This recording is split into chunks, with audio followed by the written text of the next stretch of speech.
Hello, welcome to the Plaid Oracle. This is an all signs reading for the new moon in Aquarius on February 17th, 2026. It is the first of two eclipses, the solar eclipse. If you haven't seen one of these before, I'm going to pull oracle cards and then there's tarot for each sign. And I'm minded to show you what is on the bottom of the decks before we begin any shuffling happens. We have Middle World. This is Earth, Midgard.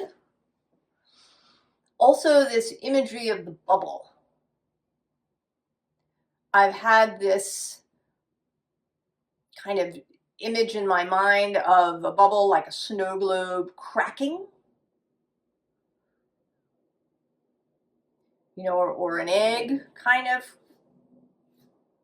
Doesn't really feel like so much like an egg. It's more like a bubble, like we've been in a particular bubble and now that bubble is breaking up.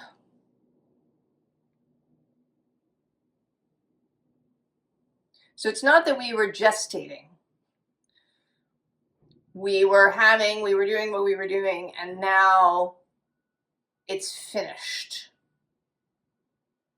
And something new will come.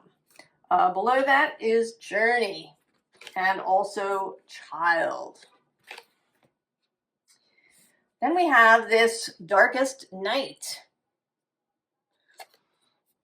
And although, of course, you can't see a solar eclipse in the night, there is something about that here.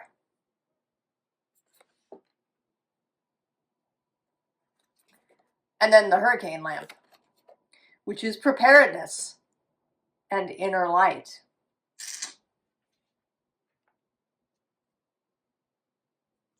So, we begin, as always, with Aries. Aries. Well, Aries, you are going to have a year. I think you're going to have a decade, really. Neptune is spending the next 14-ish years in Aries.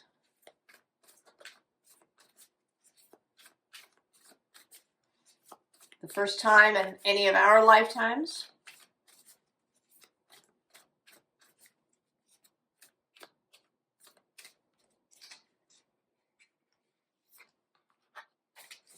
Started with a Sirius moment, conjunct Saturn. Many paths. And we have this eclipse tunnel. And this eclipse, of course, it's the Chinese Lunar New Year, the year of the fire horse. It's also Mardi Gras.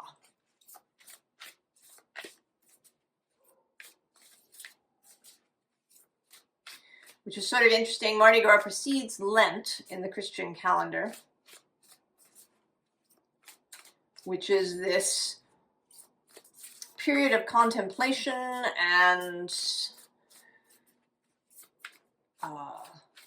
discipline in the giving something up. Although I have often on Lent, rather than giving something up, I have added something, like more optimism. I used to give up negative thoughts.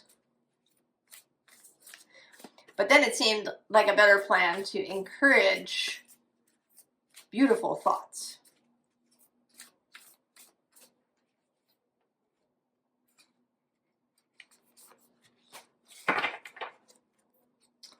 Oh, soul retrieval. Again, we have this child imagery. But not, you know, not a childish child, a kind of eternal child, a child that is filled with wisdom, but retains that innocence and sense of wonder.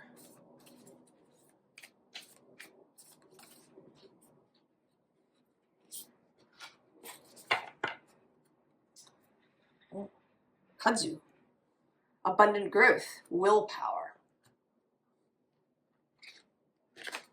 The rattle,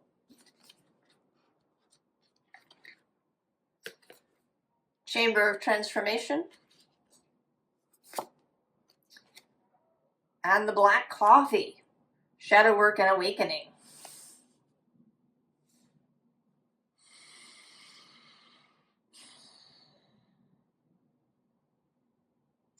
There is a sense of arrival here, Aries. You know, there's many paths, both the arrival, that many roads lead to Rome, the arrival, but then that the new road opens up. That there is a sense of completion here.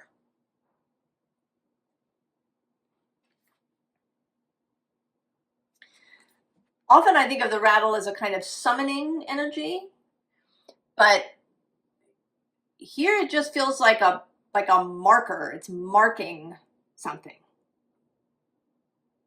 The rattle has sounded, the bell has rung.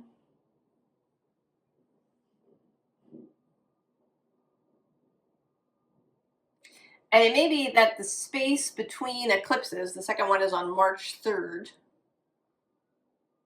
about 12.5 degrees of Virgo,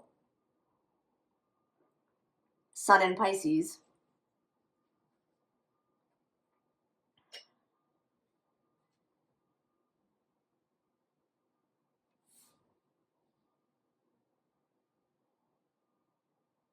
That space is that changeover space, that Lenten space.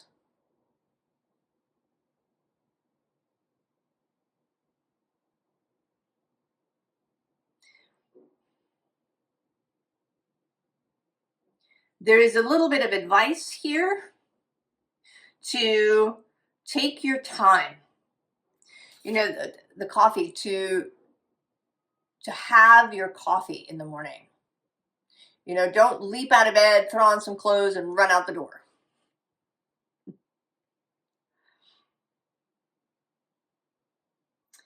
My folks really liked a long morning. They had a whole hour and a half in the mornings to, you know, to get up and shower and dress and have a leisurely breakfast and read the newspaper. And I really adopted that. I don't enjoy having to, you know, leap out of bed and just rush out the door. I like to have that time to come fully awake, to feel at ease, to start the day from a good place rather than rushing about.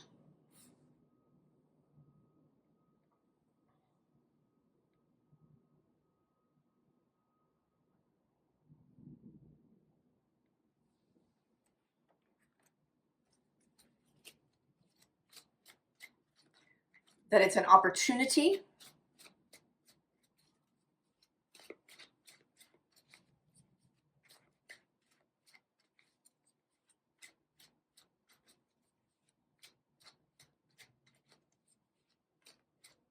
And it's not, I was going to compare it to graduation, but again, that implies that there was some, I don't know, that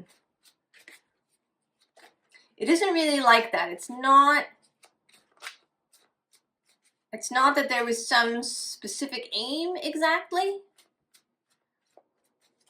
That there was things, there was an exploration of stuff, and now that's finished. And we're going to look at something else. Without needing, I don't want to attach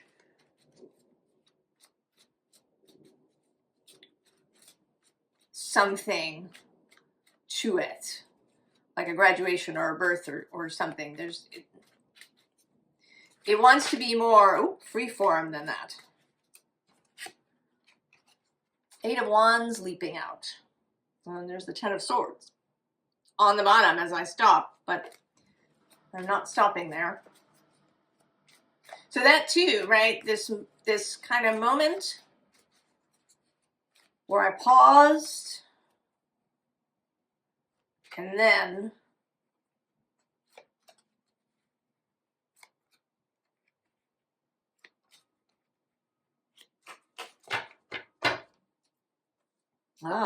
Eight of Swords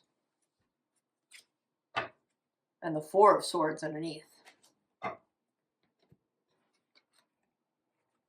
4 of Pentacles, the Ace of Pentacles,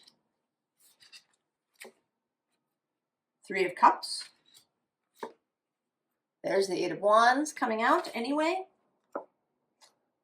And the trumpet sounds.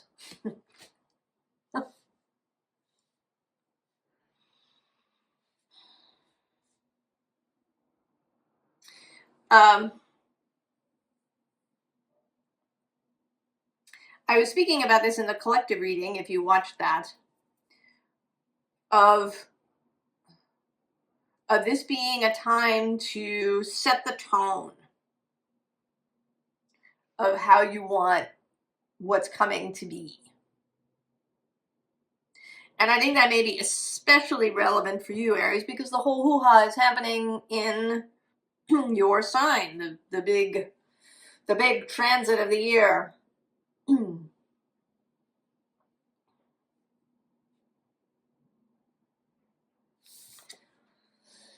this is the finishing of what came before.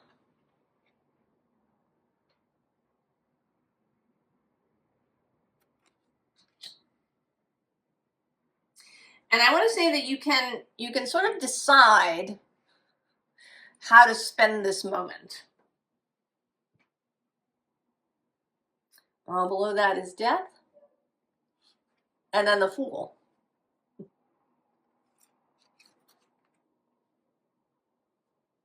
So you can choose to spend this time perseverating,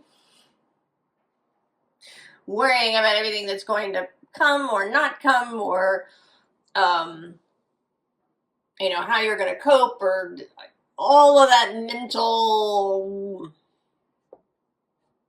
Or you can spend it choosing how to proceed. Right? Really embracing this idea that it can be completely new.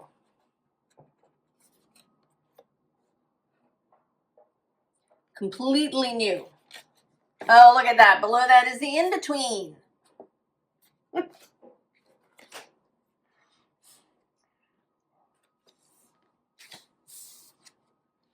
Right?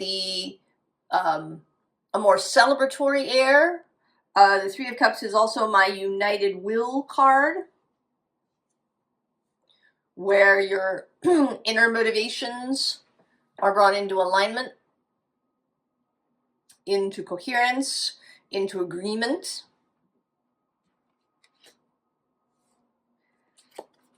And then there's the trumpet of judgment.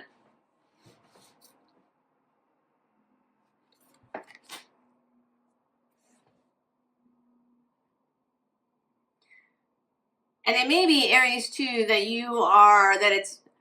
is a little bit more than you. That if we think about the Aries energy, taking this time kind of for everyone. That there is a way that if you really embrace this idea of this preparatory space, that you can affect the whole thing. And that maybe that's part of it. This conjunction happening in your sign at that 0 degree.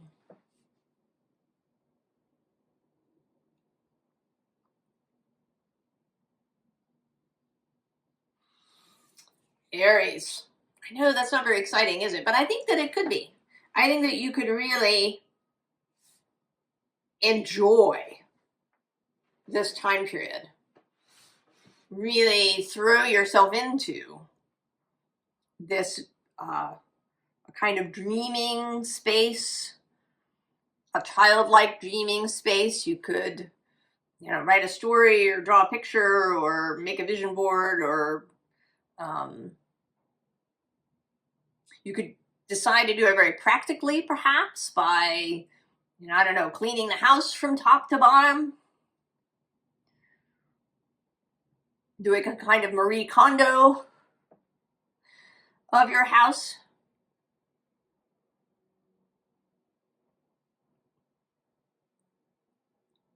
There is certainly Aries season. There's a little brief period in the middle of April when there are 7 planets in Aries simultaneously, including Saturn and Neptune.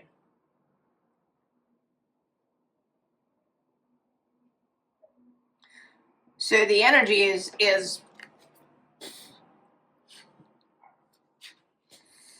and I think it behooves you to do this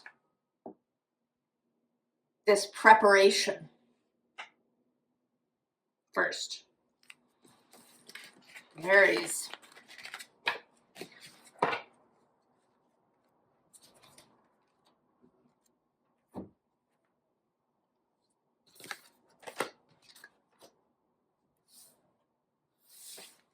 Taurus.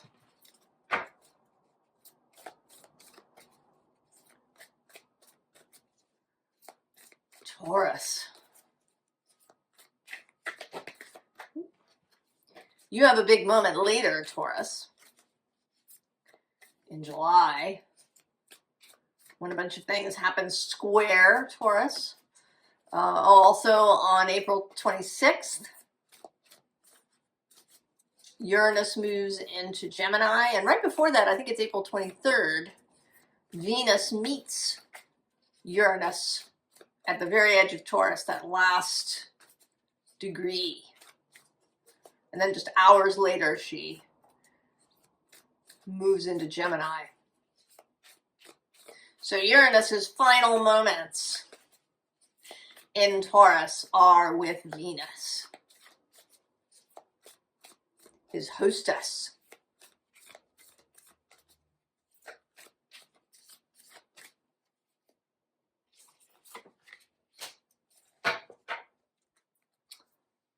Thunder.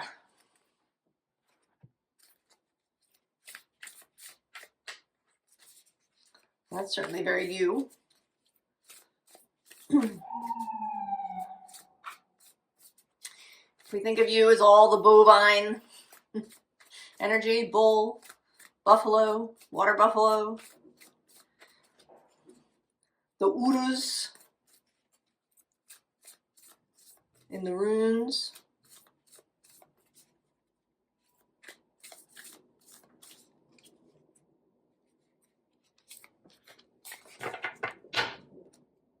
Oh, masculine, feminine.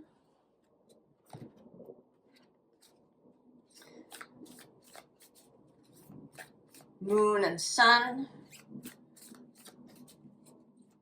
coming together here as they will. We're kind of seeing that too in that thunder card. There's the yellow sun disk. Ooh. Getting excited. And then that red disk that could be the moon.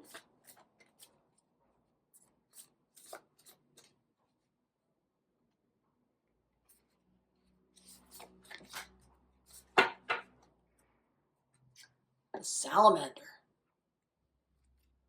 Infinity, reinvention. The time master. Chamber of healing. Oh, and the crow, which says dashed hopes and mourning. It is the number of the tower card, but to me, it's more about this image of some sort of message coming in. And I see you here as waiting for that door to open.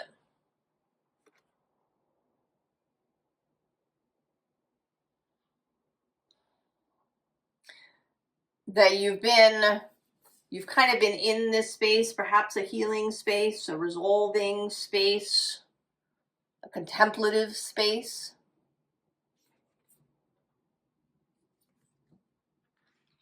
And now this door is going to open.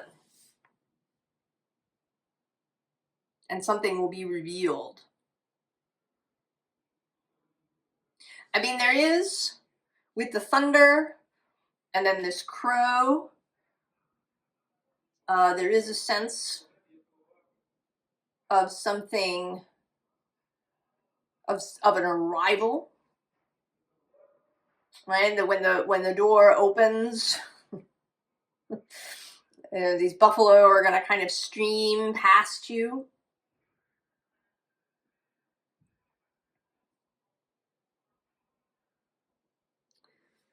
A sense of great energies just waiting.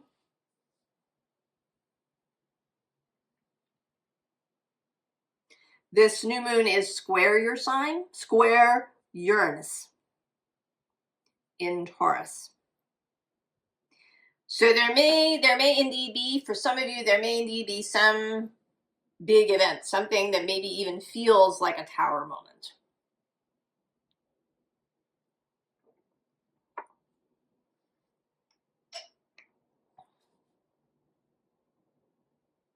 But it doesn't, it doesn't feel like something falling apart or being destroyed or any of those kind of tower imageries.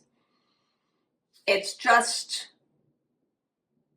big and fast and intense, right? These buffalo, you are not, right? They're going to stream past you. You are not going to be run over by the buffalo.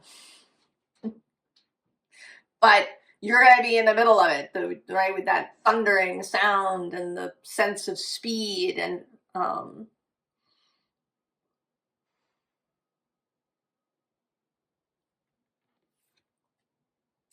it may be this Time Master is kind of giving me the feeling that you can feel this coming. Like you're sensing the future time. And maybe it feels uncomfortable. I kind of want to know what's on the bottom. What's on the bottom? Oh, the medicine wheel.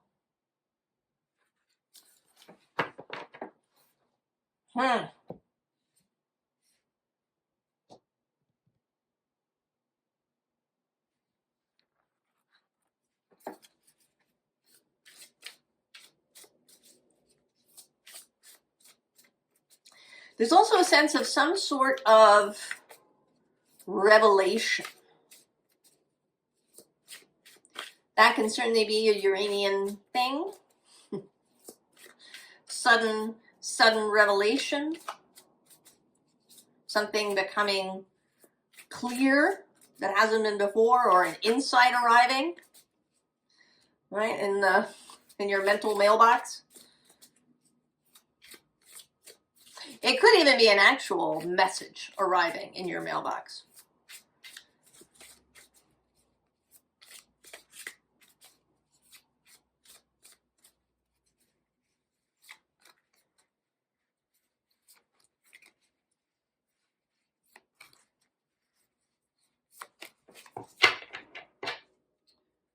Oh, happiness.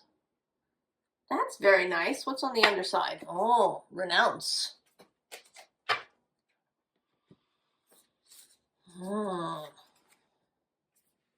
Peace, Two of Swords. Oh, there's a card hiding under there. Dominion, Two of Wands. I'll save that for a second. Six of Pentacles, altruism. And Eight of Wands, swiftness. There's that speed. What is this hiding under the Dominion? Oh, it's the Knight of Wands. More speed.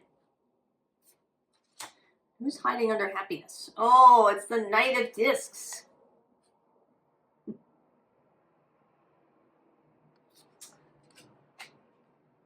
Taurus.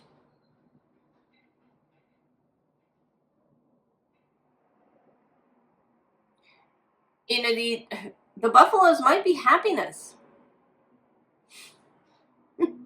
I mean, you've been in this chamber of healing. You've been resolving things, coming to new awarenesses, maturing, doing all the things.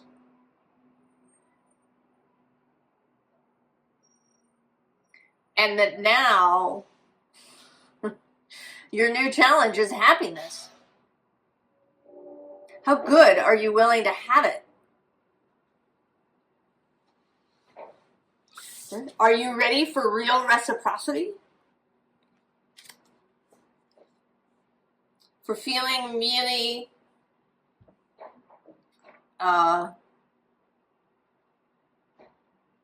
really free with your resources, both in how they arrive and in how they go out?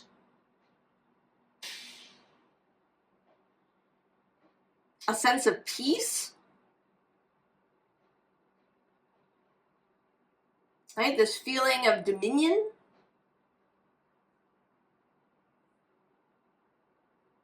That you are at peace, that you are, I don't want to say in control exactly, but in control of your own self, of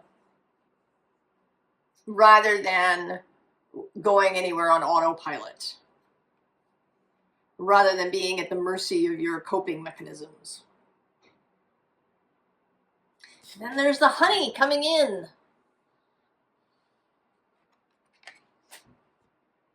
It seems to me that your challenge, Taurus, is to be able to sit there as this buffalo herd streams past you.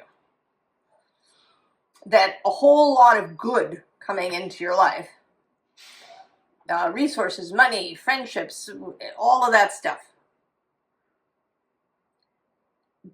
that it may feel overwhelming. Right? This double speed of the Knight of Wands and the Eight of Wands.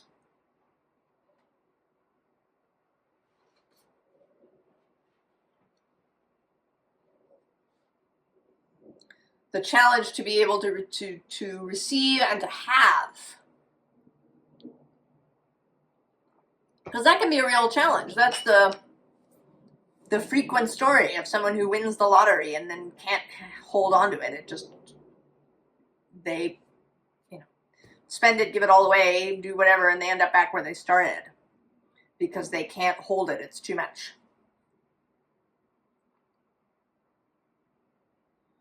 So your challenge, Taurus, is to stay there as the buffaloes thunder past you. And there may be a question too of giving, receiving, having, waiting versus when you take action.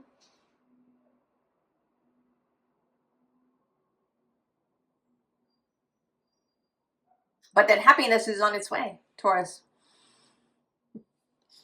Receive it, have it, enjoy it.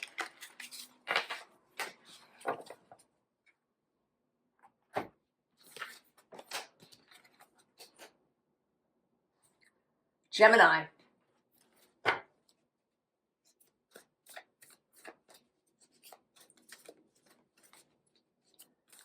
Gemini.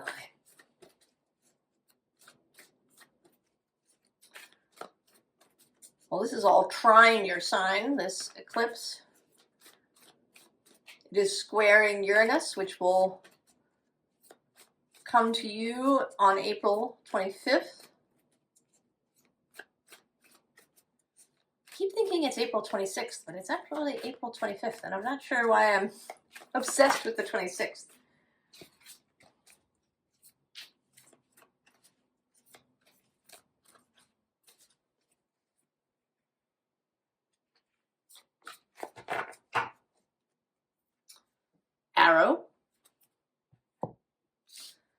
kind of Sagittarian energy across the way.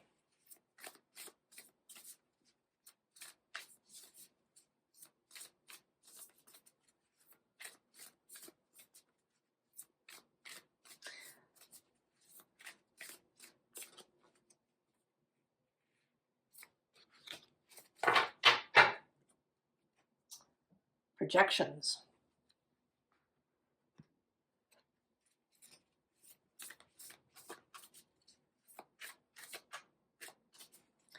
Now your planet Mercury is getting ready in a little while, I can't remember the exact day, to go retrograde in Pisces.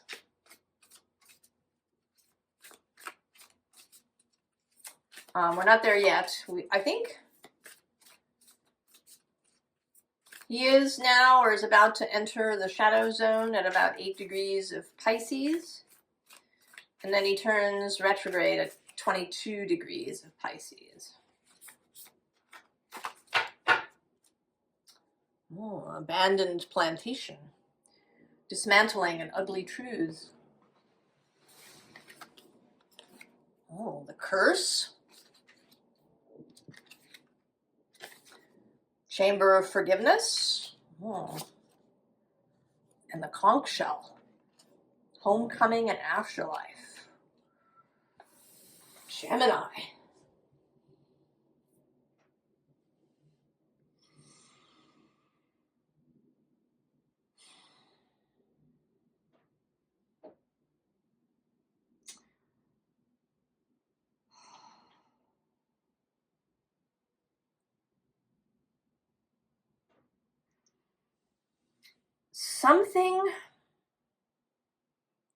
Well, there's certainly something here that needs to be resolved, to be brought out into the open. There's some kind of, I don't know if it's a secret or something from the past, something that either you said or someone said or did that has been blocking the flow. You know how this seems is like something that needs to be demolished, but it remains because there's some secret, some misunderstanding, something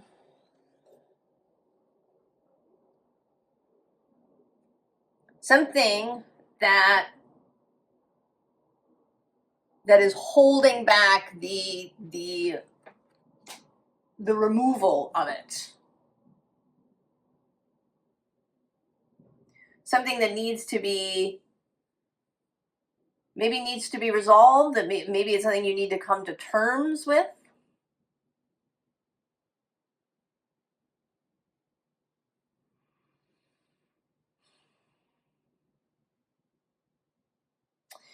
It may be something that either you've been projecting onto somebody else or that has been projected onto you.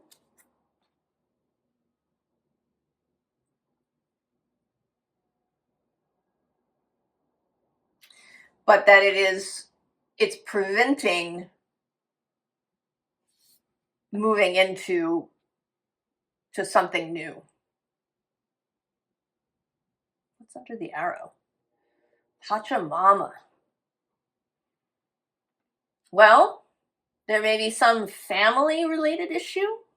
I don't know, Gemini. This feels very specific.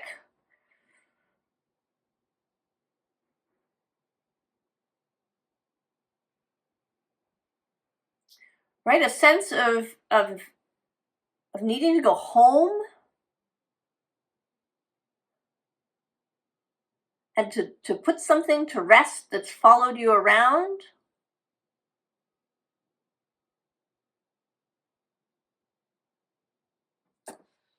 We need more information, Gemini, clearly. Oh yeah, Ten of Swords leaping out.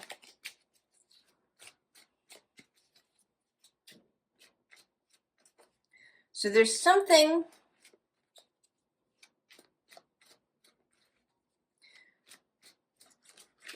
and I don't know, I mean, with both the homecoming and the afterlife, it may be having to do with somebody who's passed on. And that, of course, can be difficult because you can't really have it out with somebody who's passed on. I mean, you could talk to them, you know, now, but now they're, you know, they're off in spirit. It's not really the same thing. Although perhaps having a conversation with someone who has passed,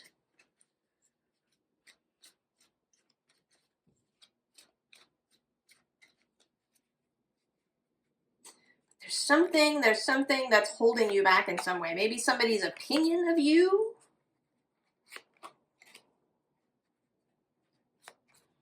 Or maybe even something like an obligation that you've felt to a parent or a grandparent or to your own past. Oh, the Five of Wands. Something you didn't want to touch. Oh, there's the Eight of Wands underneath. Chopping things down. Three of Wands. Knight of Cups. There's the Ten of Swords. The Five of Swords. And the Six of Pentacles.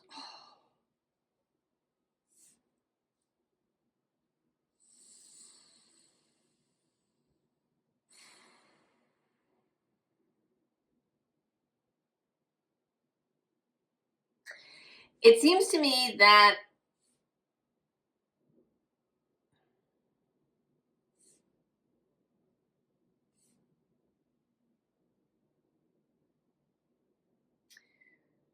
there is I mean, that maybe there is something to forgive. What's under there? Oh, the Chariot.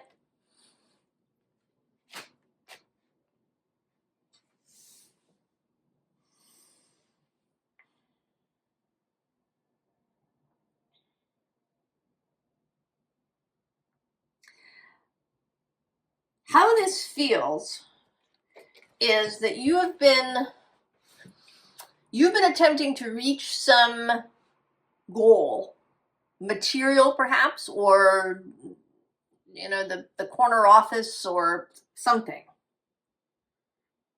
because of this past. Maybe you were going to show them that you were going to be successful when they said that you were good for nothing, or you were going to be more successful than them. That there's been something that has been driving you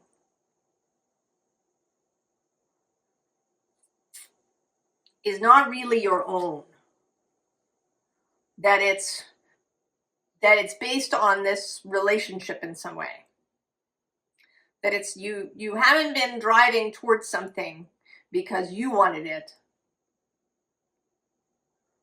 but because it was some kind of agreement, obligation, goal you set for yourself as a result of things from the past. And you might not even have been aware of it. That you needed to reach, you know, I have to make $1 million by the time I'm 35, or I have to make partner, or I have to get my PhD, or. But this eclipse, I think, is going to provide some kind of insight about this. that creates a heart opening. This may have to do with the nodes of the moon. They're moving square your sign. The North Node in Pisces. And even though this eclipse is in Aquarius, the node is still in Pisces. And the combination of that loving Knight of Cups Pisces energy with the eclipse square Uranus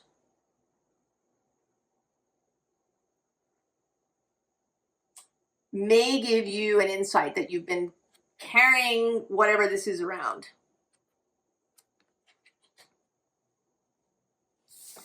And that you're going to be able to let it go. That you're going to be able to see the curse that has perhaps been mostly invisible. I mean, you probably knew that, right, your relationship wasn't so fabulous with I mean, almost certainly family. But you may not have seen how much it had kind of infiltrated your motives. And then you can forge some new swords.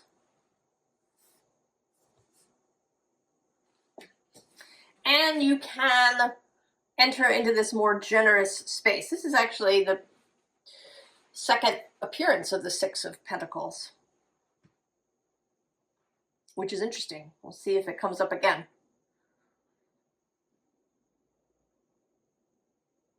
A sense of, this is the moon in Taurus.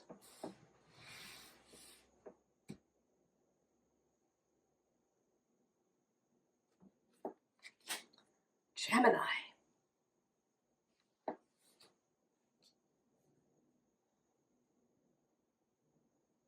And this is so freeing. It's so freeing. You know, it's like you've been, holding the arrow back, until your arm is just trembling from the exertion.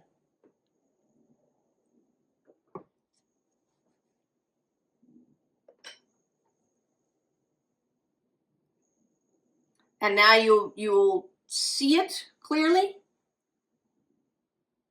and be able to finish it. I think whether this person is past or not, because in a way it doesn't really have anything to do with them exactly, right? I mean, they may have said the thing or done the thing or implied the thing or whatever they did. But this is all about you.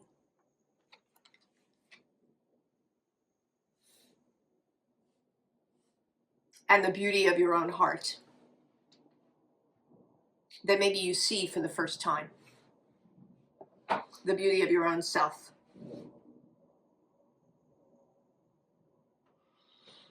Oh, Gemini, very intense.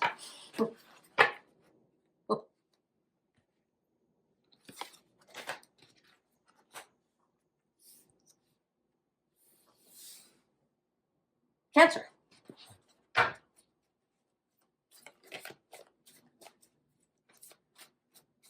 Cancer. I have kind of a sort of buoyant feeling now. Gemini's reading was a little intense.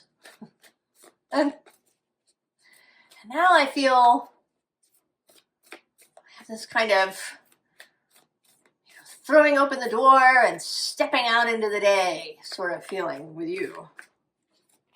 Let's see what we get. Oh,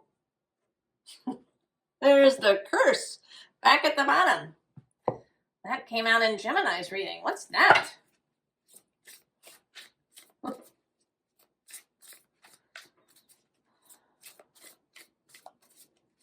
Here I was feeling buoyant. And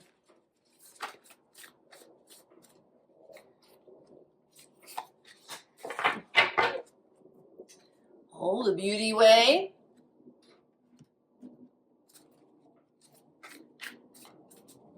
Oh.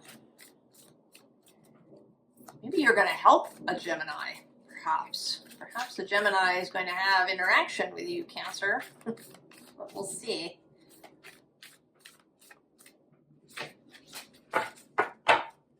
Oh, pair of shoes. Coupling and partnership. Oh, the seer. Create some space. And the raccoon. Curiosity, perseverance.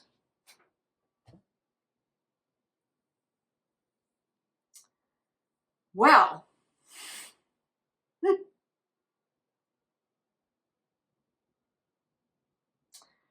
this Cancer, there is some sort of new relationship coming towards you.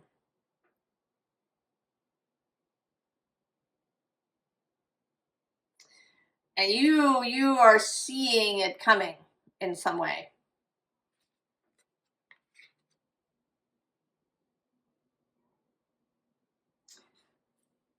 Oh, below is the witness.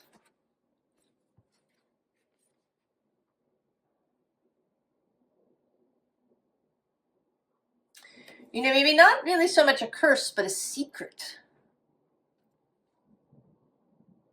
That there's been a secret.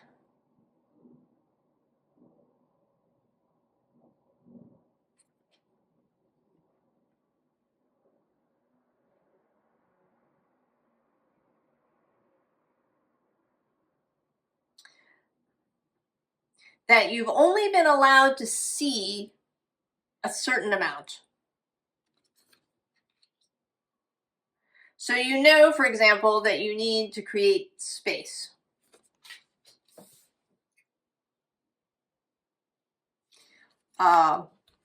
Here, he looks as if he's welcoming someone, right? He's come to his front door.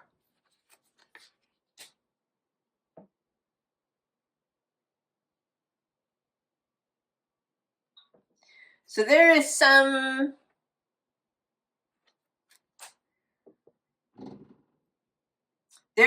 new person. I mean, it might be a romantic relationship if that's what you're looking for, but it could be something else, a business relationship or a friendship. And it does feel new. I don't think this is somebody from the past coming back. I don't think that it's the resolution of something, you know, that you had an argument with somebody and now they're back and it's okay.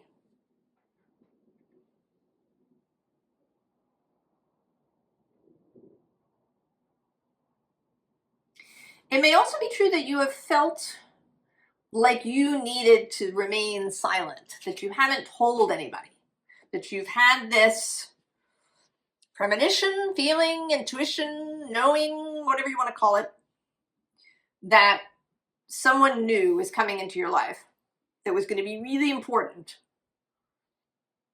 but you haven't told anybody. You've kept this knowing to yourself.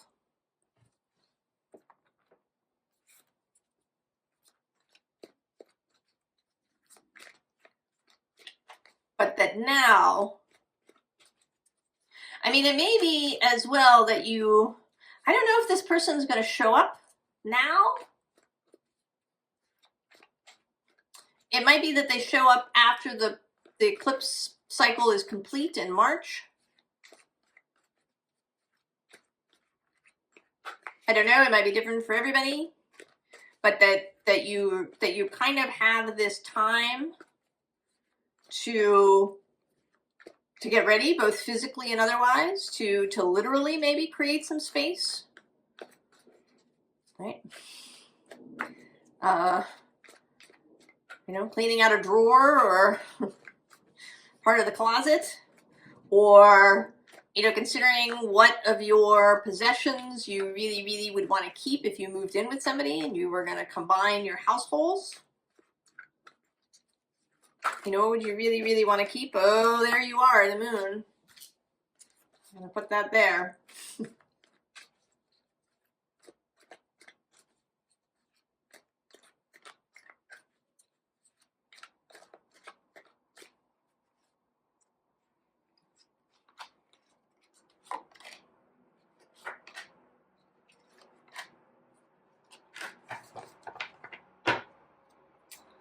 Oh yeah, the High Priestess. Five of Swords underneath. So it's some confusion perhaps, some not entirely clear. Temperance. The King of Wands. The Six of Cups, there you are, meeting. The Two of Swords. And the Ace of Cups.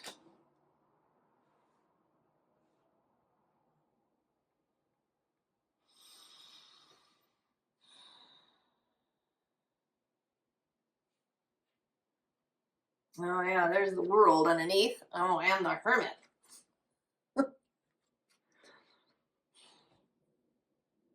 It seems likely to me, Cancer, that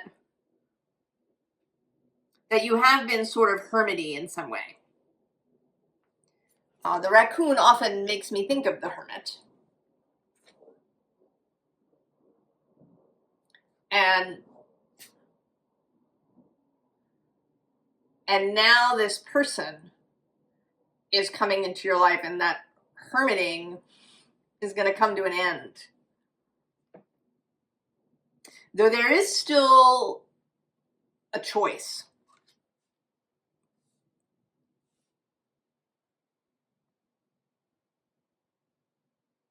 That you will need to take the cup, to accept this.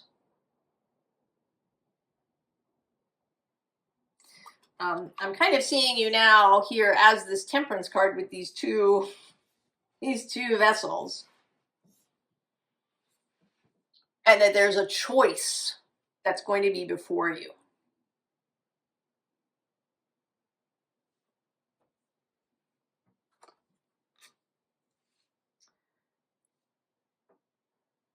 It may be with the World card under here that if you embrace this relationship when it shows up,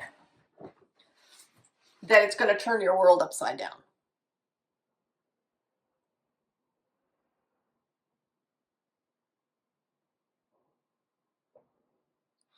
That's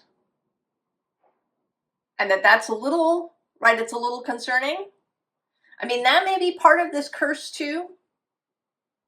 That there is, you know, maybe, I don't know why you haven't said anything.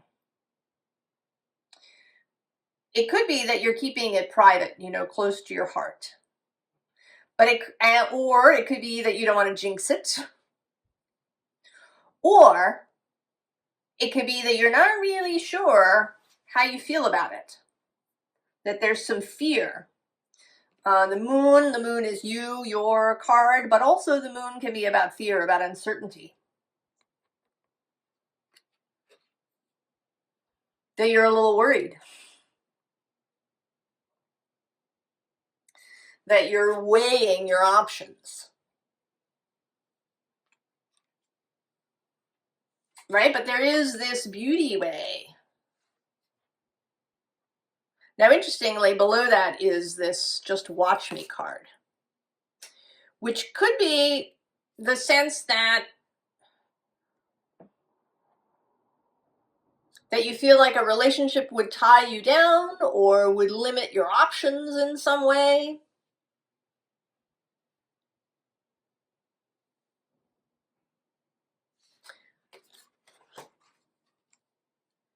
And so there is this choice before you.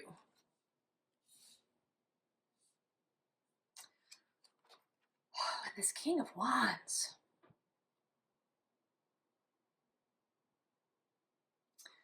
I need more about the King of Wands. What is this King of Wands about?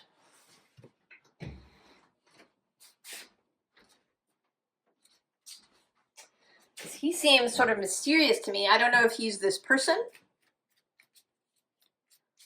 or if he is an energy within you. Let's see. He's mysterious. I'm kind of really drawn to these towers of stone behind him.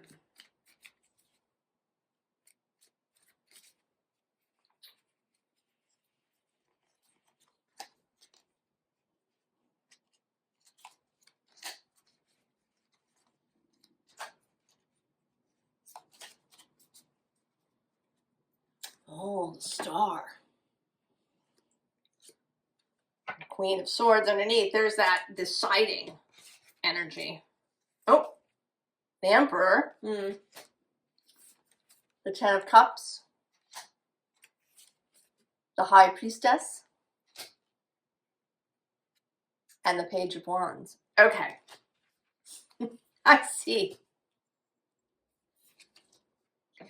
So he is an attitude.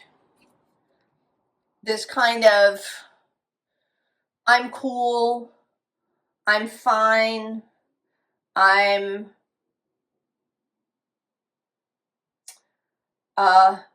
that was that really buoyant, right? The sense that I'm good, everything is well, I don't need anything in any way, but there's actually this star that's calling you. This Ten of Cups, this knowing that you've been feeling. And then the Page. Right? It's deciding to be totally uncool. Right? To, to do silly things, to, to buy the really cliche present for your new person, to do all, right, to do all the rom-com stuff.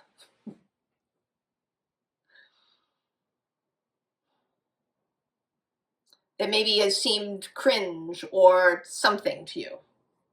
To just throw all of this sophistication and sovereignty and all of these things, this uber coolness, just throw it out. just Cancer. And while this moon is quincunx, your sign, it is square Uranus, who is still sextile Cancer as he moves through Taurus.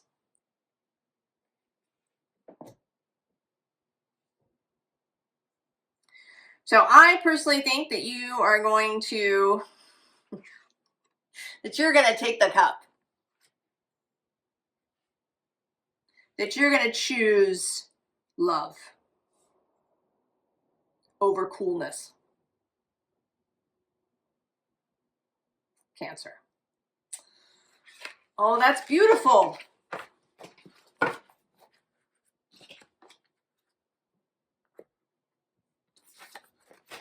Cancer.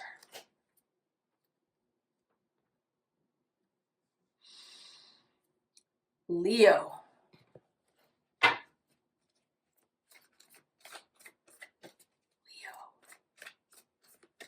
Ooh, all right.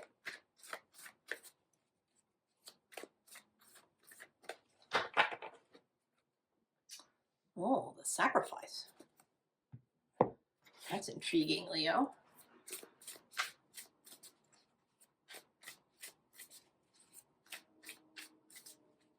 Of course, this eclipse is across the way from you.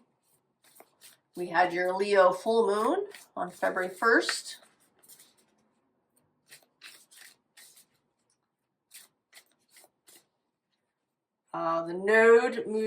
The south node moves into your sign in August, I believe. Oh, Chamber of Transformation.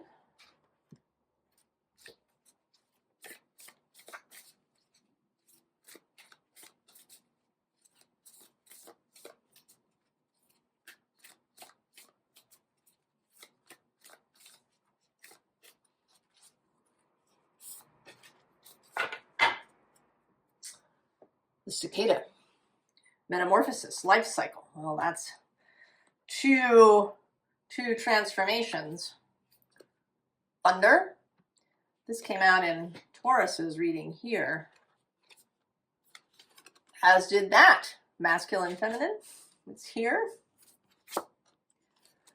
Dogwood blossoms. Sacrifice, rebirth.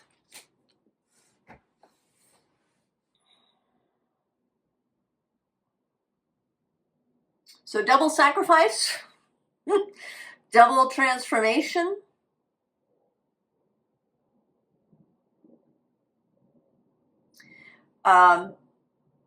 Taurus's reading had this idea of this thunder like arriving, whereas you seem to be the thunder. That there's something you release. And interestingly, there's this upper world across the way, which has kind of an Aquarian feeling to it.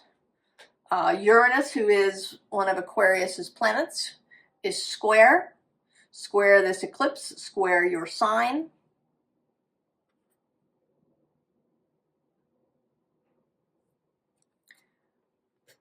And then, you know, so the sacrifice into the transformation.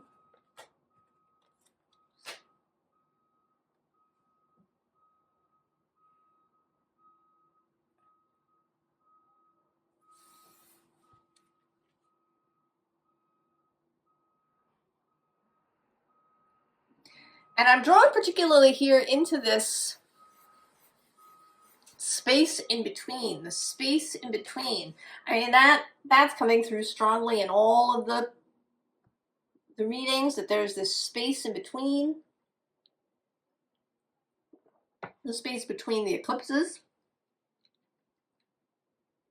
The space between now and the that major conjunction on February 20th.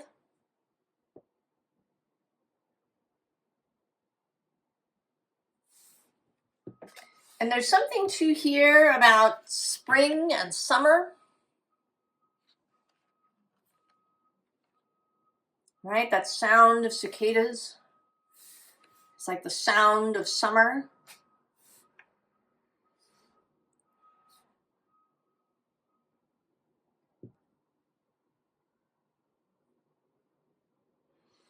Also water and fire.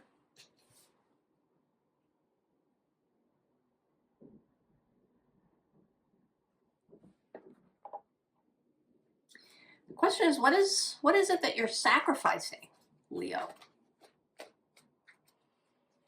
There's something that needs to be let go of.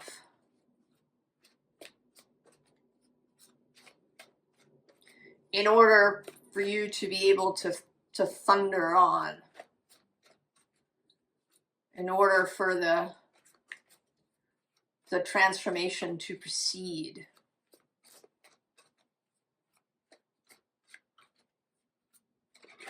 And maybe it's something that'll feel like a wrench to give up.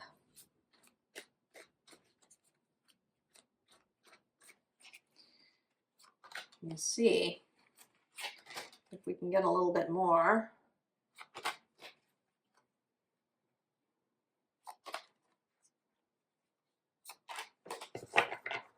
For you. Oh, interesting. King of Stones. That's also Taurus's card. And the Great Bear. Judgment.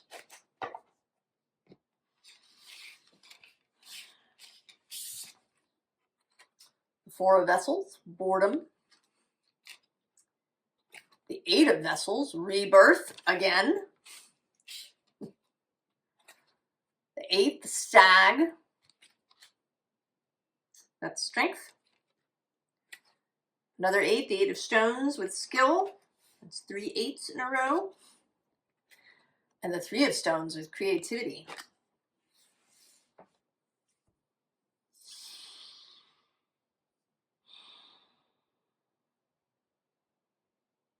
Well, you know, oddly, it feels like what you have to sacrifice is boredom.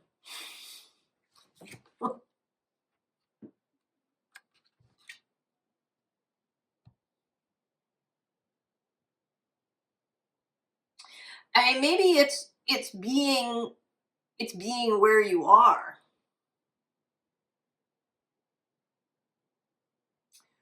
Also maybe being at the top of your game. You know, we have this rebirth, this strength, and then this skill card.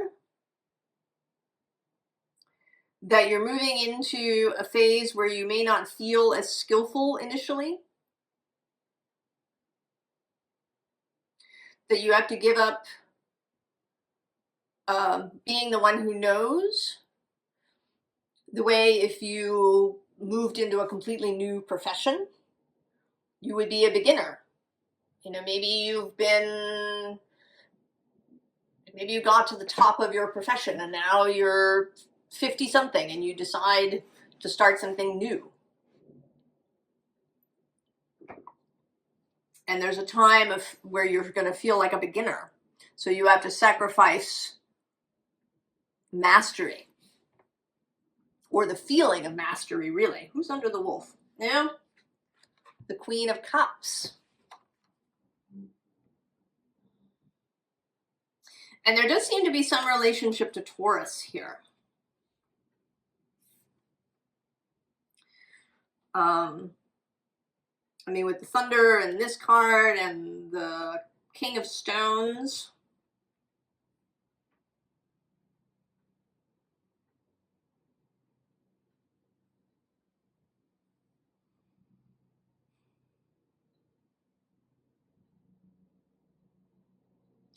It may be that you have to sacrifice the way you've been doing something.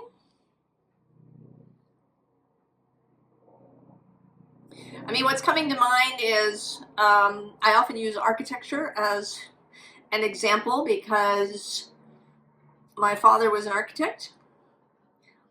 But I think that nowadays, I don't know if it's absolutely true, but I think that nowadays most architectural drawings are made on the computer. Computer-assisted drafting, CAD programs. And, you know, and that even renderings are made this way, that the computer takes the plans and then creates a rendering. And all of this used to be done by hand. Not that long ago.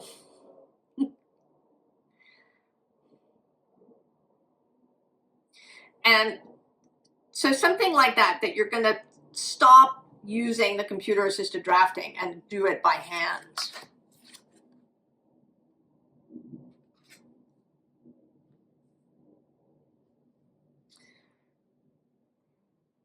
I mean, this sort of feels almost like a societal thing. That we've gotten really used to things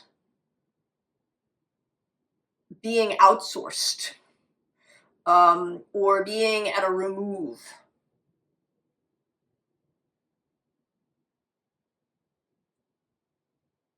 You know, not just that food production is at a remove, but everything is kind of at a remove. With this King of Stones, this King of Earth, and this very earthy, I mean, this Wildwood Tarot, which is all about nature and the spirit of nature. That there's a return. You know, I don't know, maybe you're gonna, you know, leave your high-tech job and, you know, start a homestead. Or you've been doing computer-assisted graphic design and you're going to start doing it by hand. Or you've been living a very mediated life where everything comes, you know, maybe you get, you know, Blue Apron dinners that come, you know, sort of pre-packaged and just ready to cook. Or maybe you even order food out all the time. Maybe, you know, your house is really, you know, tech inspired and you spend a lot of time on the computer and, you know, your house is climate controlled and all of these things. And you're changing that up.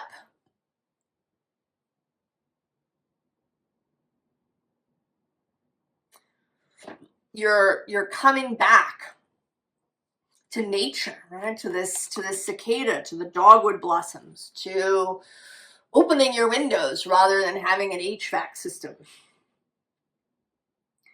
You know, maybe you don't use your air conditioning, or only on, you know, the hottest days.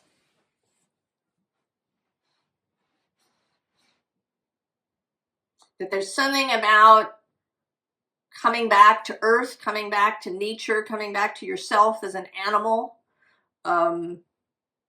sensual experience,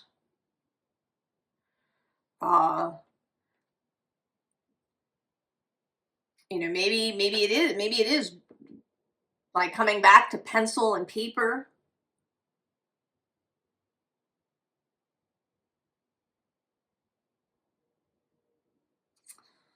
Leo, I don't know, I kind of want to pull something a little extra for you.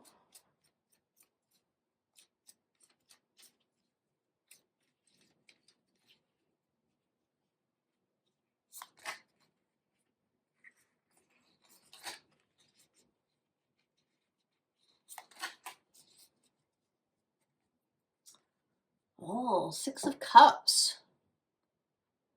Well, that sort of feels like it might be, right, like a return to the past. Well, there's the Four of Cups again. The Chariot. Ooh, this is right. The Queen of Vessels is Cancer, and now we have this Cancer. Oh, and there's the Fool. Falling backwards into this flower of life. So it seems like there's going to be some inspiration that arrives. And the advice here is to go with it. Even if it seems, oh, there's the King of Pentacles showing up again under the Six of Cups. And the Nine of Pentacles underneath. So maybe this Taurus connection is the connectedness to Earth. And that's been coming through your readings a lot, Leo. A return to embodiment and sensual experience. Oh, Leo. I hope that sounds good. Virgo. Virgo. These have been very interesting so far, Virgo. A little unexpected.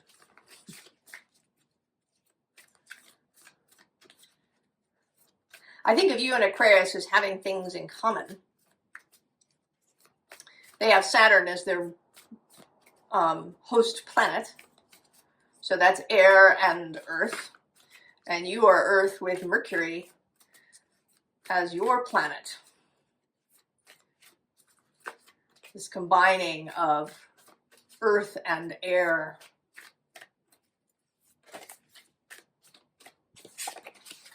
Things falling out. I don't want them though.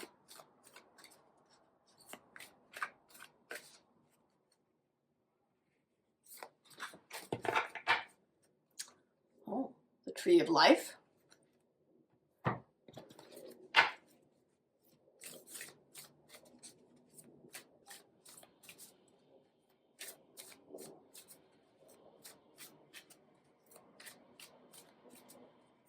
Uranus is still moving through Taurus, trine your sign. And of course the South Node is still moving through Virgo until August. Oh, masculine, feminine, that's its third appearance.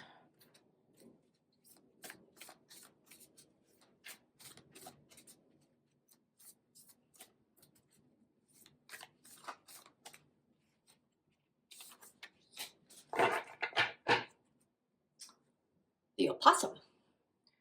Diversity, plurality. Well, that's certainly very Aquarius. As is that, the upper world. Ancestral healing. And the salamander.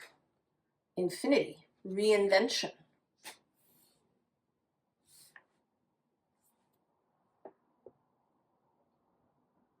Huh.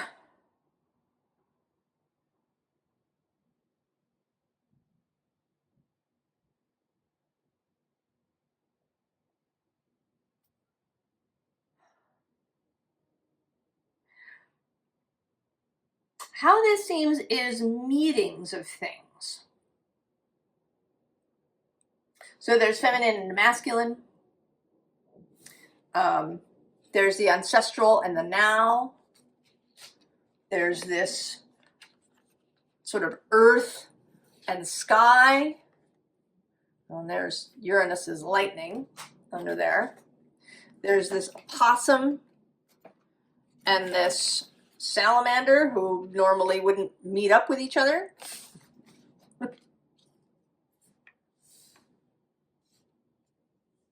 You know, the Virgo energy, I should say, is about specificity and particularity. It does divide things.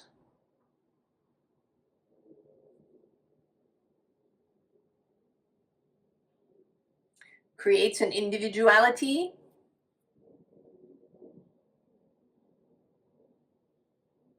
But here there's something about things coming together, a synergetic experience. Even this tree with its two trunks.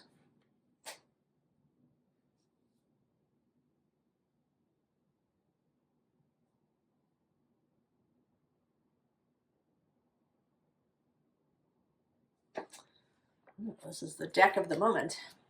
Third time out. There's something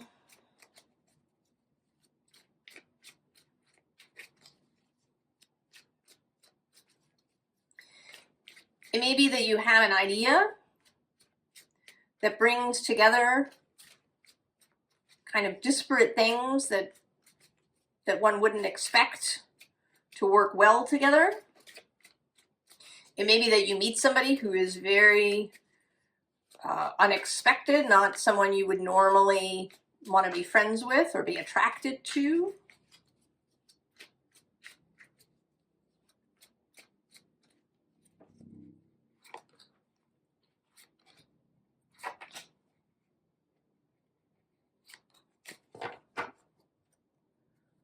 Oh, Six of Wands, victory. Who's on the underside? The Ten of Cups.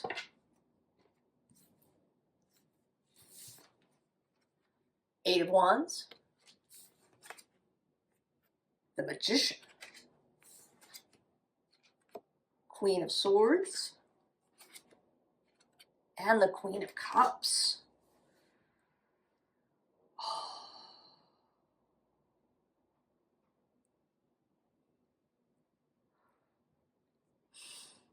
Successfully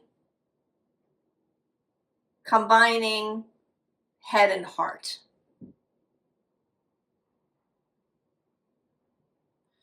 So there's that if in the past you've had difficulty with a coherence between head and heart, your mind is telling you to go do this thing and your heart is telling you to go do something else, and that you've had difficulty in gaining coherence, or maybe also between action and receptivity. I mean, all of those kind of yin-yang things.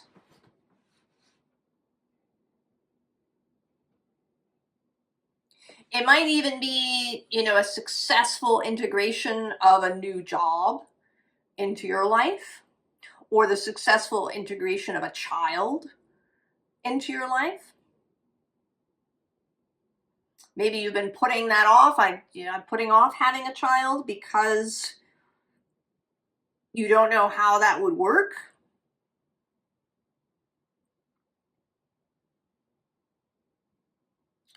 There's some way that there are two things that seem incompatible.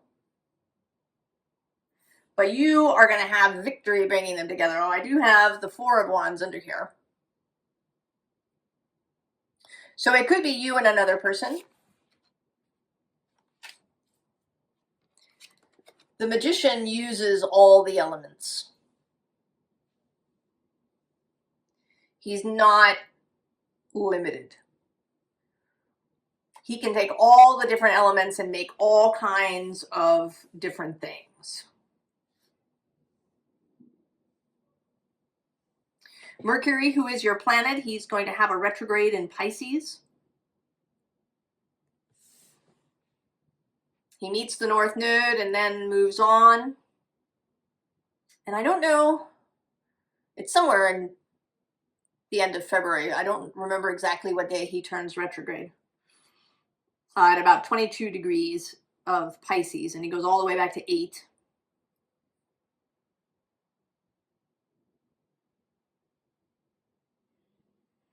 And that's across the way from you. And it is a space of breaking down walls, of mixing things together. So if there's something that you've been wanting, either something specific or that you simply want to live a more flexible, more beautiful, more whole life, that now in this space, and maybe through that retrograde, you're really going to learn the art of the magician, of combining all the elements. And I think that it starts with you choosing. You saying, I want this thing.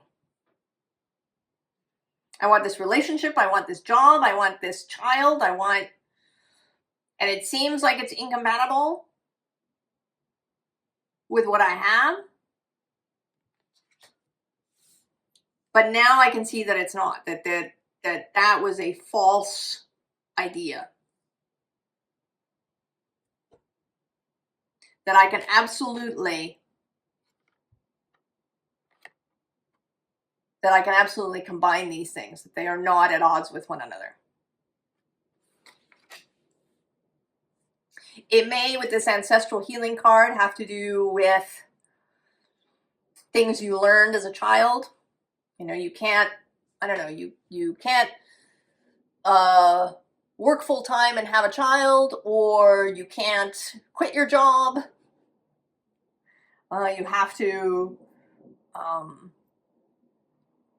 You have to work once you've had a child, or you have to have a full-time job. You can't have several jobs together and make it all work. I don't know, whatever it is.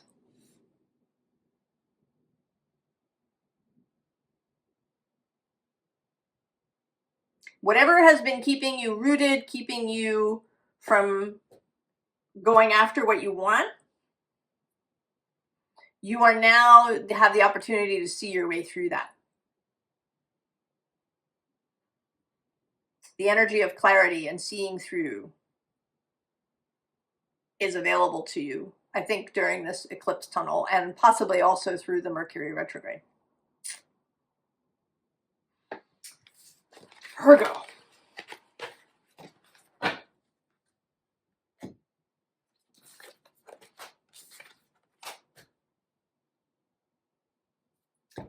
Libra. Libra.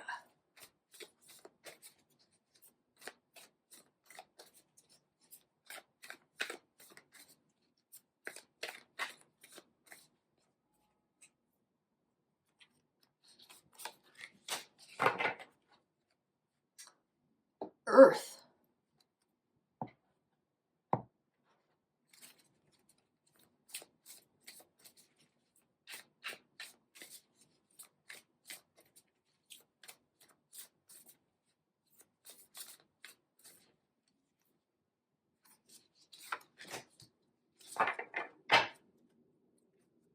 Chamber of Inspiration.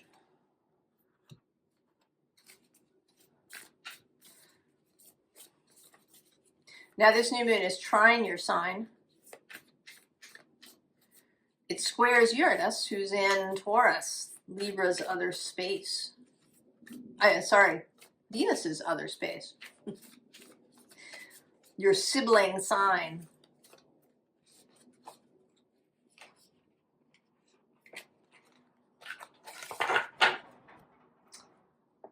Black coffee, shadow work, awakening. Vision quest. Chamber of soul contracts. And the mockingbird. Prophecies, communication. I was thinking that there was something here about spirit, about the spirit of Earth, of Gaia, of the planet itself.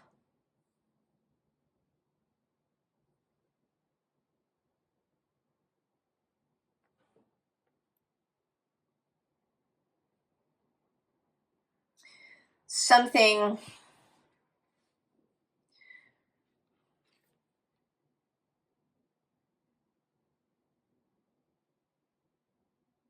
it seems like something that your soul intended,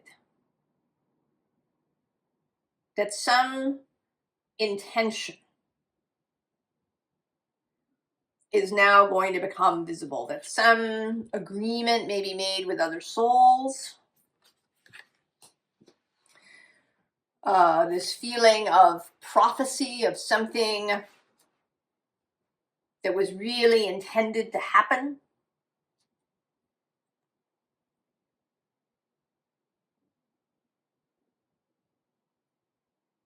Is now going to become visible to you.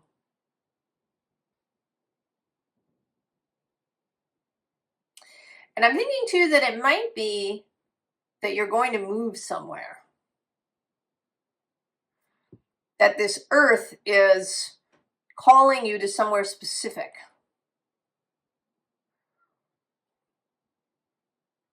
Where you intended to go.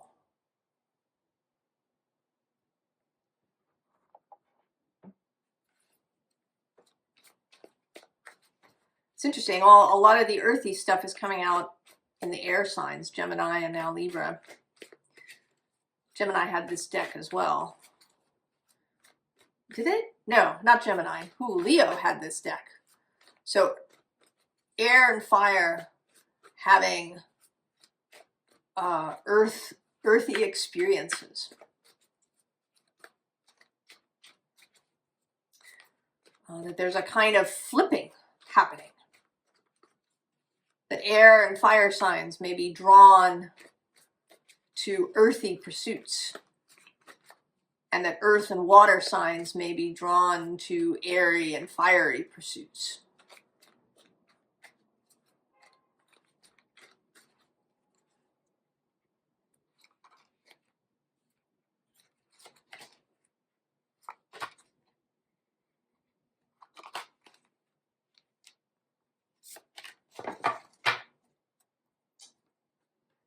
Three of Bows, fulfillment.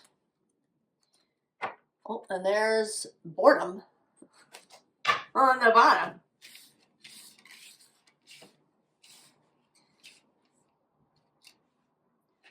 Oh, the pole star. The Knight of Bows, the fox. The hooded man, it's the hermit. The blasted oak, that's the tower. And the great bear, judgment. Oh, Libra. Oh yeah, you are going somewhere. If you've been feeling bored, kind of blah about things, apathetic, uninspired, something is about to show up that I think was intended. That was intended for you.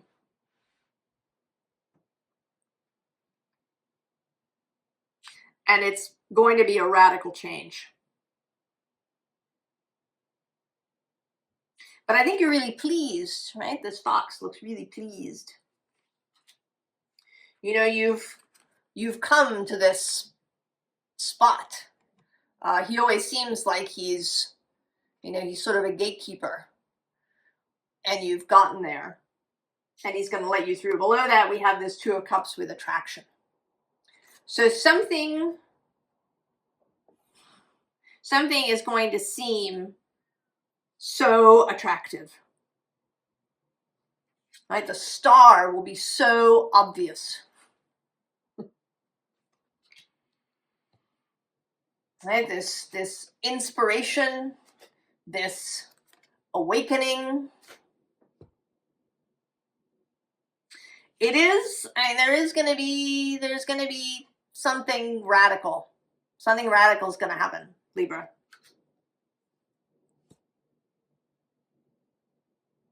There's going to be this message, this idea, this inspiration, and when it comes in, you're going to go.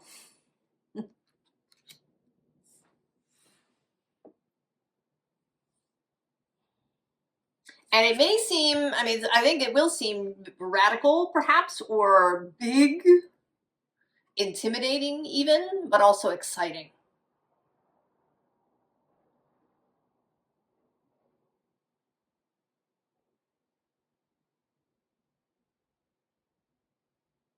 Also exciting.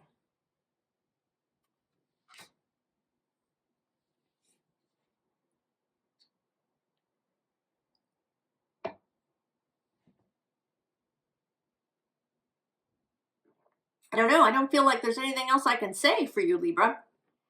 I think what this thing is going to be different for each of you. But I think that it will feel, you can't not do it. You can't not go. Wherever it is. It will be so compelling that, you know, all the boredom and apathy in the world will not withstand it. What's next to that? Oh yeah, look at that. It's the Ace of Vessels. The Ace of Cups. That grail in your chest. Libra.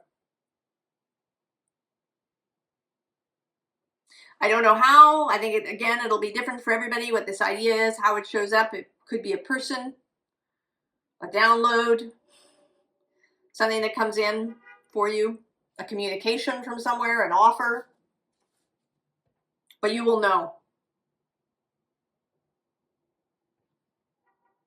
And although there will be a little bit of intimidation, I think, around it, I don't think that it will deter you at all. Right? This is your attitude about it, Libra. Oh, that is very exciting.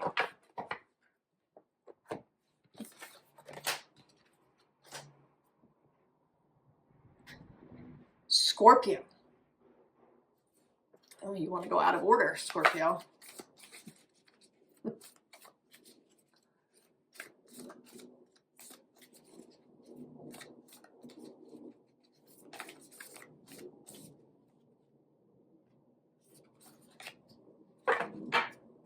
Oh, the salamander. This is its third appearance. Infinity and reinvention.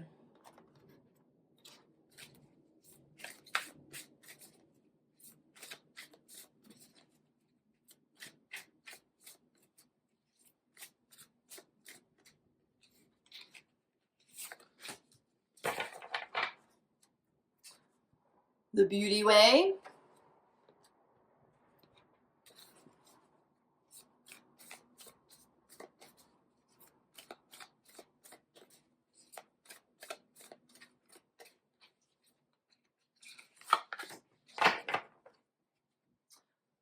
And the drum. Oh, a pair of shoes. Coupling, partnership. That card and this one came out in Cancer together.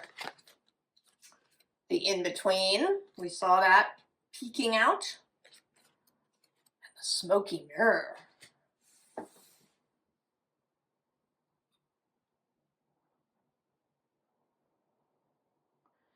Well, Scorpio, you are called into some mysterious thing.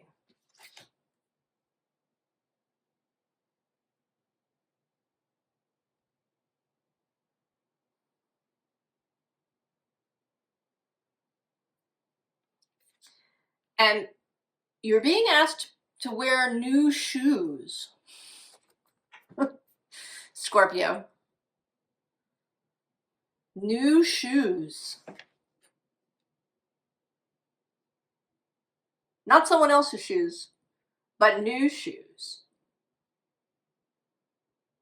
That you need new shoes to walk around in this smoky mirror space.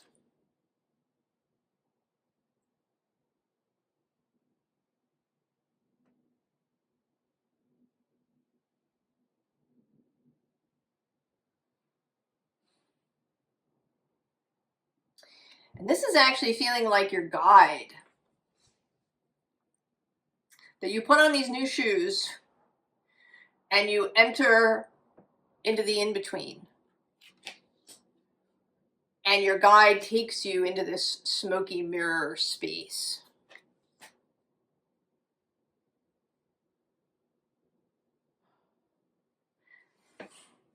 And I have this sense that the drum is like a repeated sound that guides you. That you are following the sound of the drum.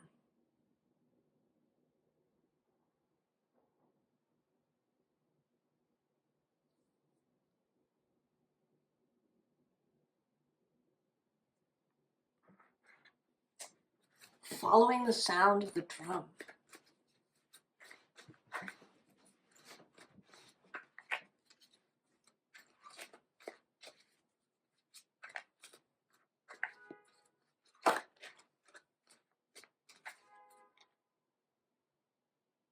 I think I don't want this deck. I think I want this one.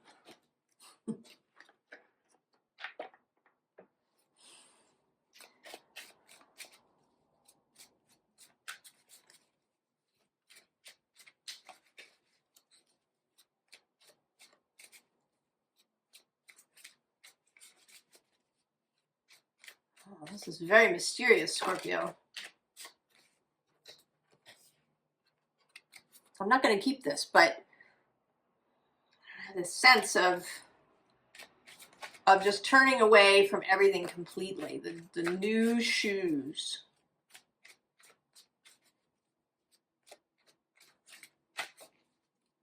This eclipse is square your sign with Uranus across the way. You make the fourth point of the cross.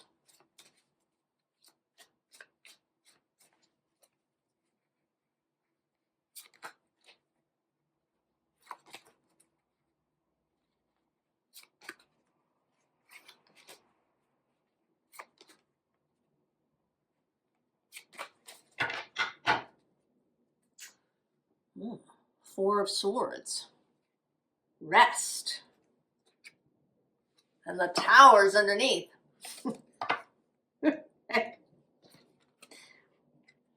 King of Cups, control. That's your card. The Hierophant. Six of Wands, success. Queen of Wands, vibrancy.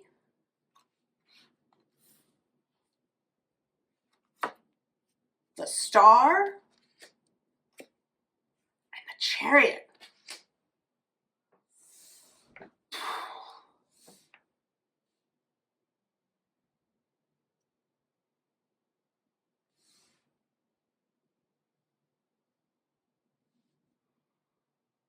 Scorpio.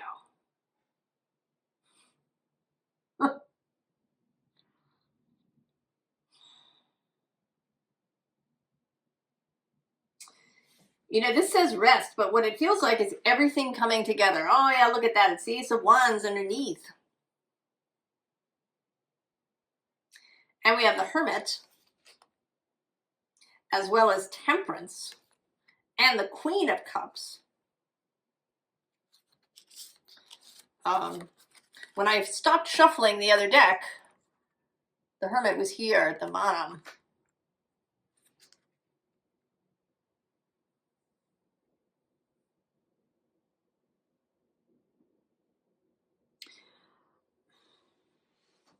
I want to say that this is some completely new or expanded spiritual ability and understanding. That a bunch of things come together and you have a kind of really aha moment about the universe, about reality, about yourself, about what it means to walk in beauty.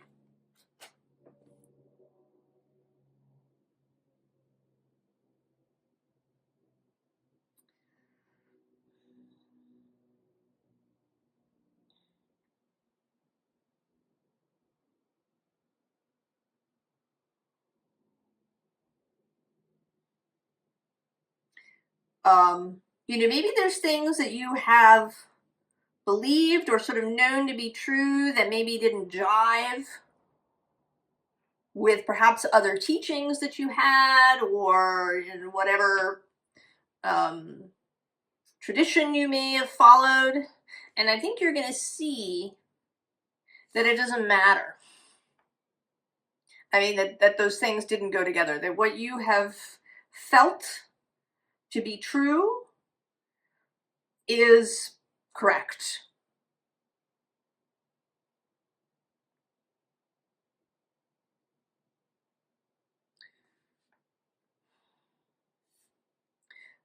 There may be a new level of connectedness to source, to your soul, to your guides. And I think this is going to open up a new star for you to follow. That the land of the smoky mirror will actually be really clear to you.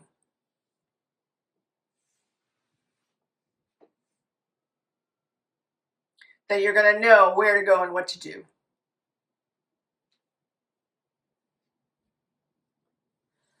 In a way maybe that you never have before. That there's going to be clarity and coherence.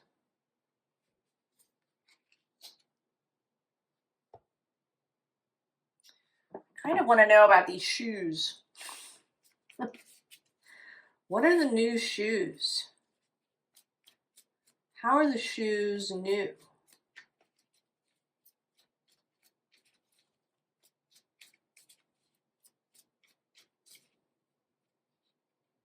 How are the shoes new?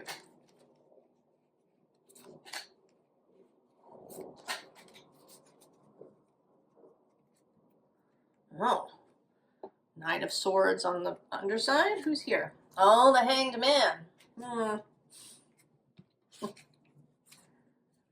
Knight of Wands. Four of Pentacles. And the King of Wands.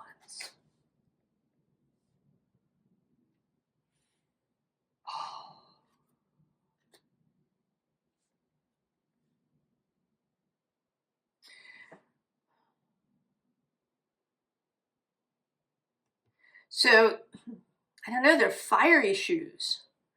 They're the shoes of somebody who's inspired.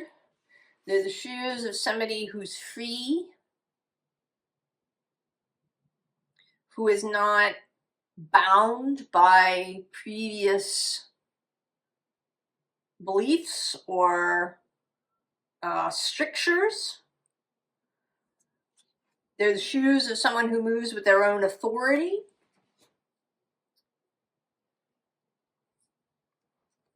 Right? They're really your shoes.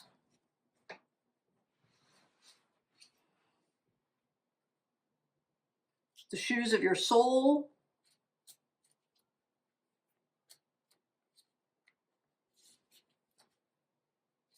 Right? Of this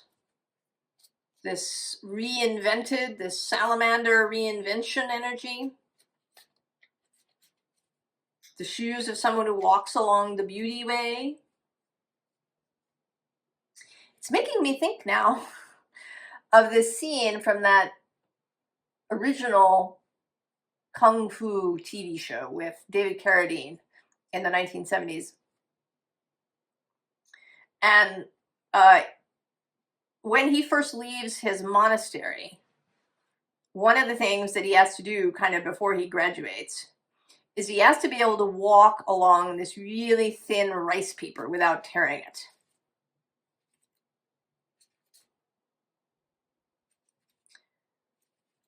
Those are the shoes that you have that don't tear the rice paper of the beauty way.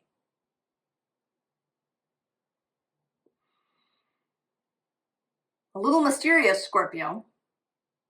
Things to think about.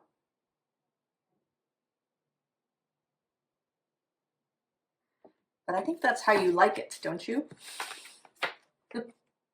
Not too clear.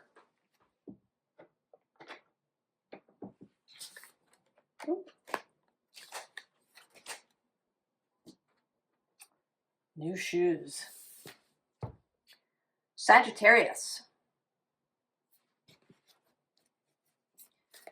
Sagittarius. Moon is in Sagittarius still now as I record this.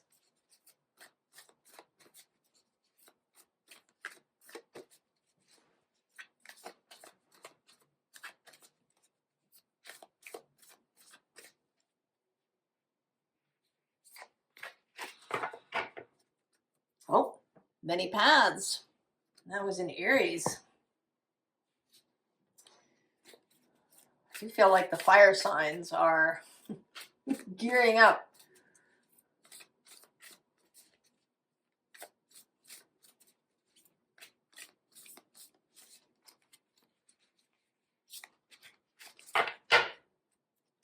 Oh, the darkest night. That's where we started. If you didn't watch the intro.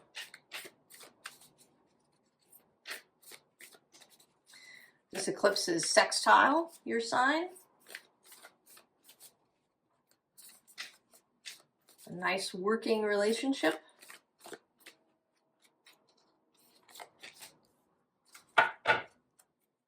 Oh, the mojo bag. Justice and karma. I think we were talking about you getting your mojo back, weren't we? Somewhere? The hunter. That's very Sagittarius. Unhookable. And the pine cone. Third eye, new perspective.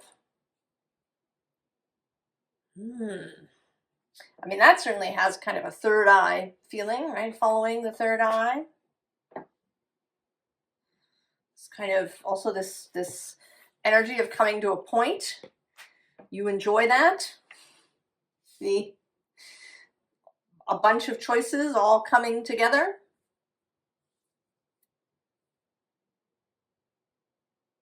Clarity. Maybe when you haven't had it before, like really, now I know. Now I know.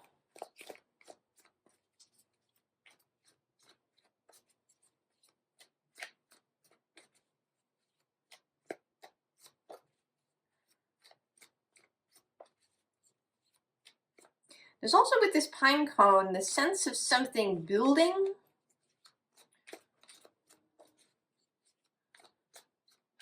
Something rising.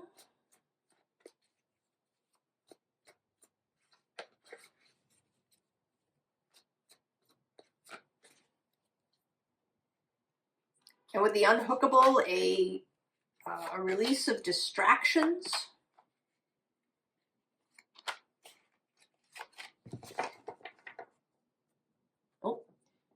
Page of Wands. Four of Pentacles on the underside. So yeah, the dropping something maybe that you've been holding for a long time. Some goal, something that you thought you had to have, that you needed to have.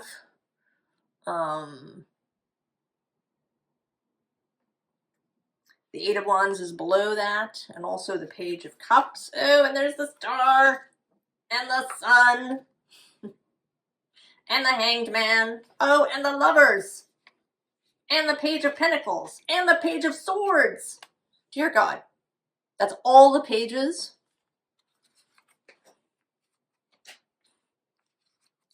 The choice of, right, choosing from love, the new perspective, clarity, the Star,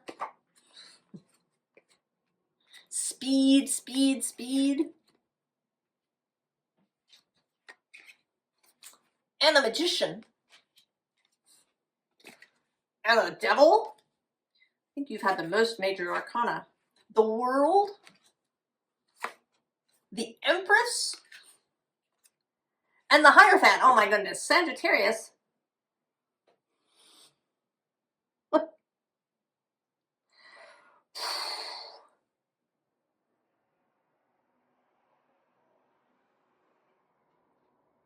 This is like Christmas. This is absolutely getting your mojo back. Or maybe, you know, finding your mojo altogether in a way that you've never had it before. Right? Being the Magician. Walking away from the devil without any problems at all.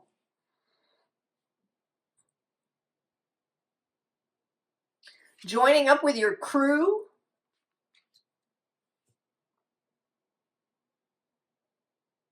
Right? Inhabiting your throne.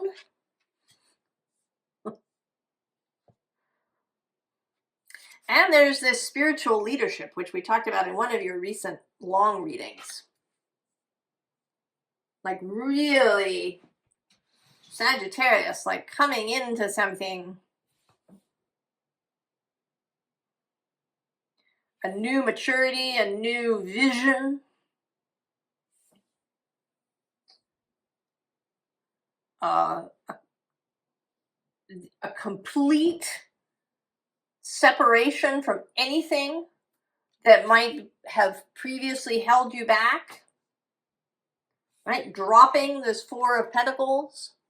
If you've been carrying it around, who's next to him? Oh, it's the Two of Pentacles.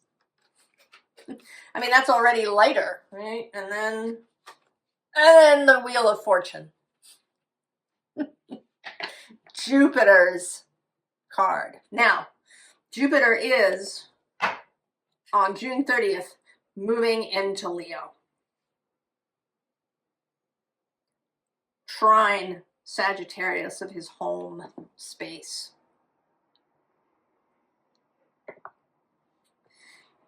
I don't know, that may be where it takes off. It may be when he turns direct in early March.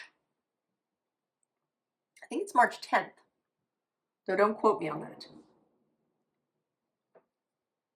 that. That he turns direct. But you are ready. You're ready for all of the new. You've got, I mean, you had all the pages. You've got all major arcana. I mean, the energy is behind you, Sagittarius. I don't even know what else to say about it.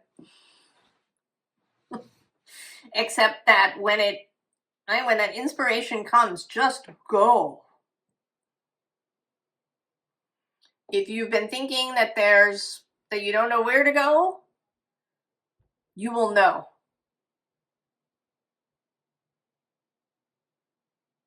I think if there's any advice here, it's to find a way to relax.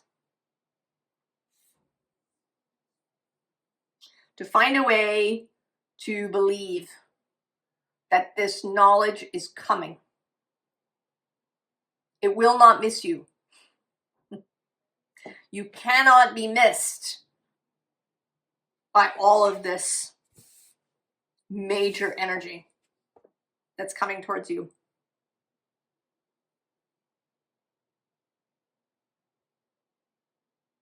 And that Jupiter moving trine through Leo, through this sign of creativity and heart space and joy and a childlike wonder,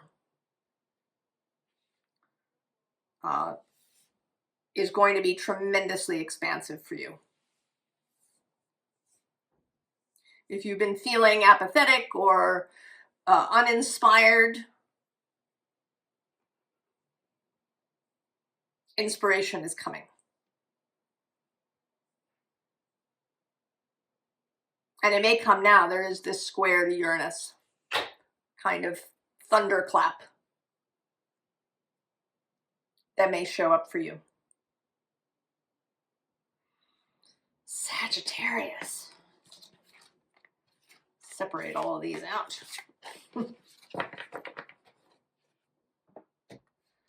Sagittarius, so good. Capricorn.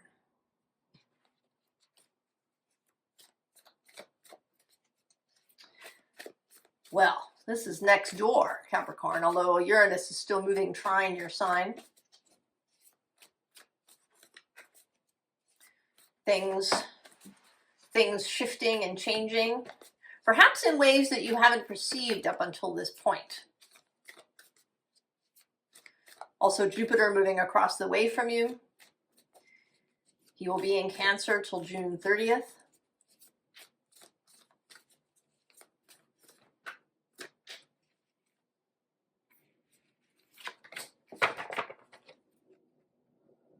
The Rainmaker.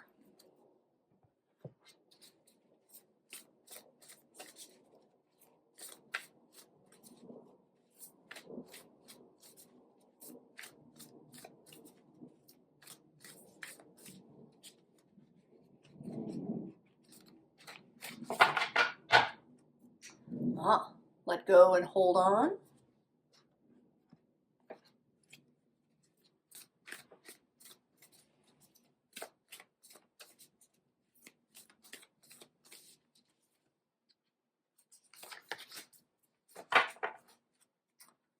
Oh, the Copperhead.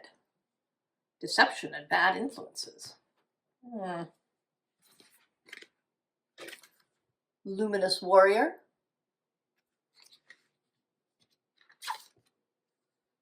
The Holiest Temple. And the Mason Jar. Mentorship and protection. Oh, Capricorn.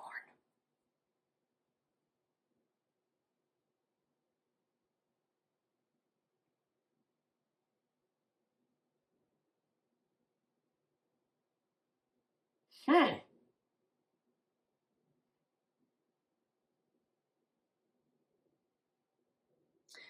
mean, what I'm seeing is this Copperhead in the jar.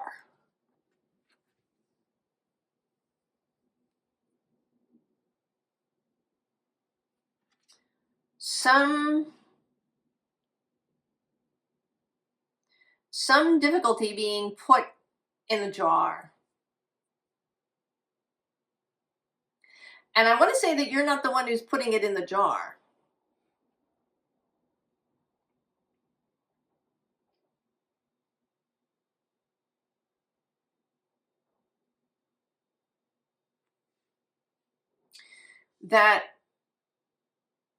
When the snake is put in the jar,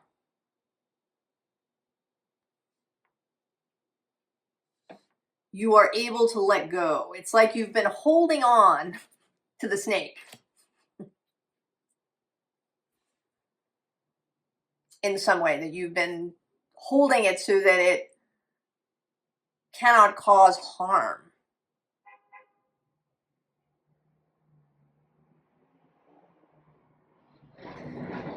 But something is going to happen that makes that unnecessary anymore.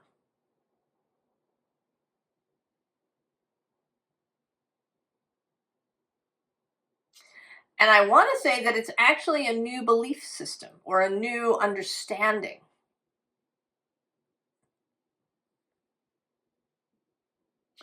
You know, maybe you've been holding on to your life, kind of. You've been holding on to control. You've been wanting to make sure that everything is lined up, that everything's running smoothly, that maybe you've been, you know, burning the candle at both ends. You've been, right, this holding on to the snake.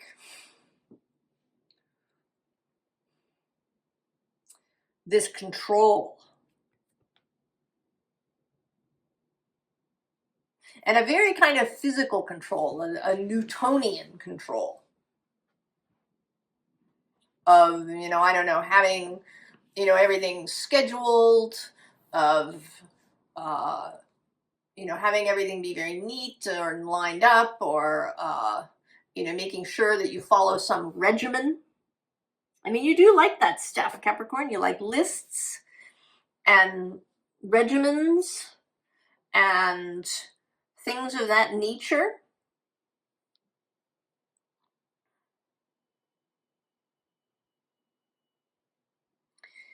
But there's some revelation that's coming that lets you see that that is not necessary.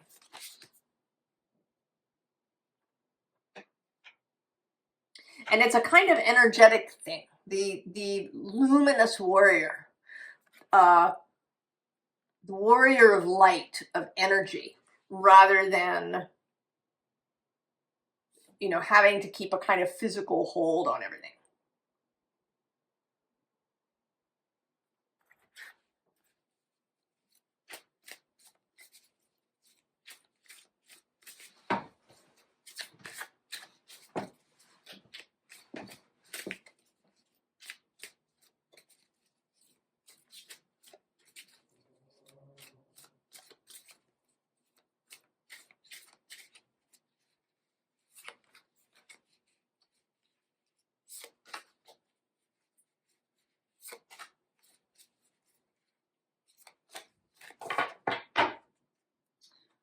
Oh, the Ten of Axes, Ten of Swords. We've seen it a couple of times, and there's the Eight of Jazz. Incoming, the Magician, the Hermit,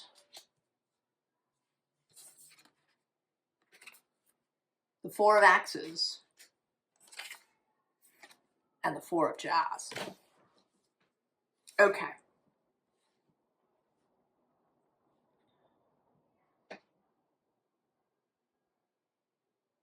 This may happen a couple of different ways. There may be some event where things break down.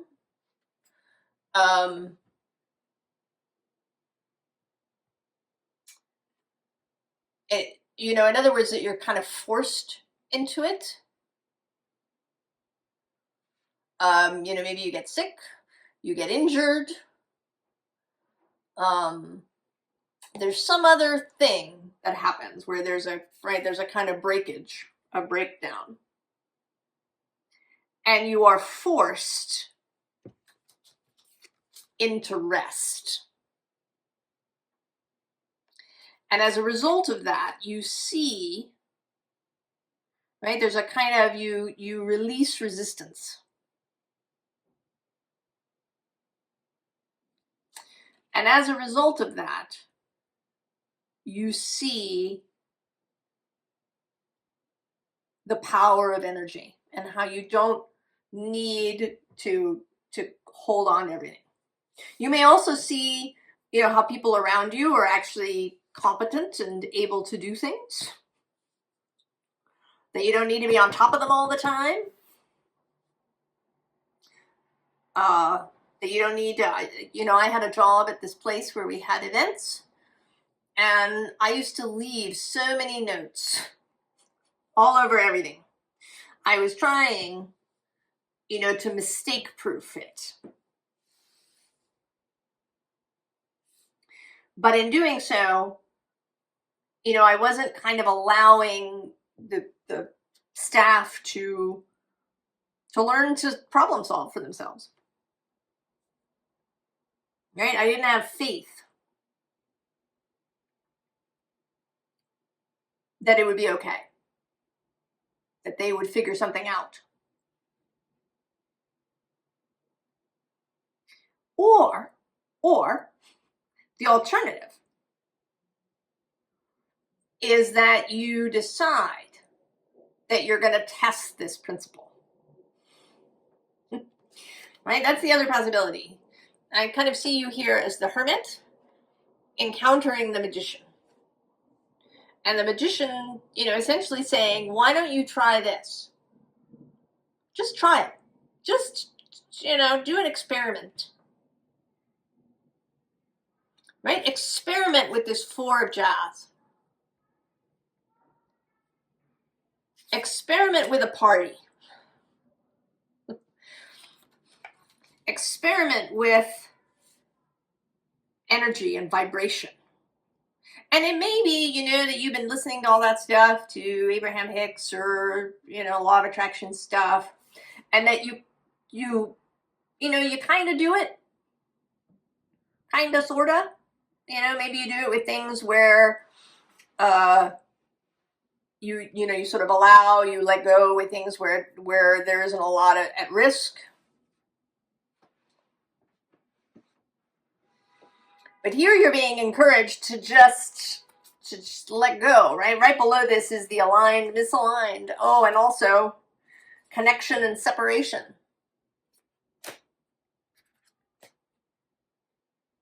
Who's on the underside? Oh, it's the beauty way.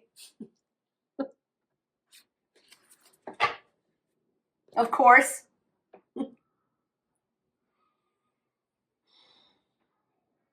So that you have 2 choices, really. Do you wait? Do you wait for something to break up?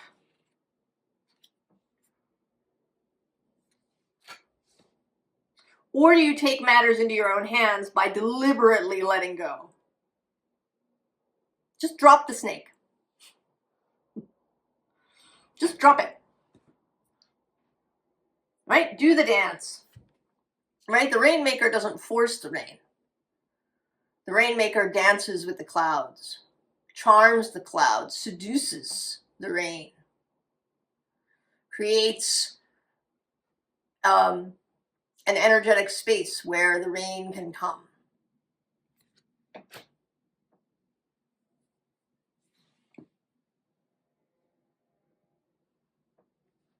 I'm pulling some extra cards. Ooh.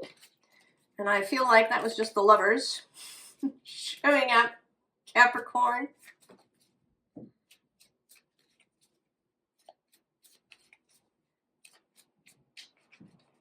A little extra, maybe a little extra incentive, a little how-to, or something for my friend Capricorn.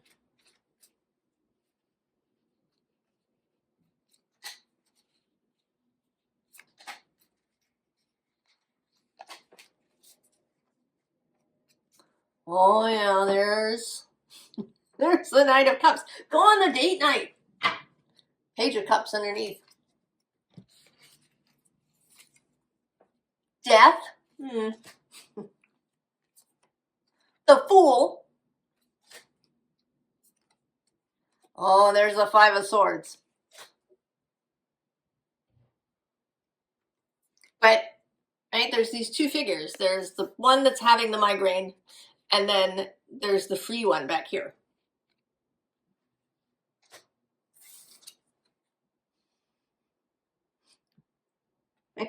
The advice here, right, when the inspiration arrives, when there's this kind of aha moment, it may come with the eclipse, or at some moment inside, you know, this kind of feels,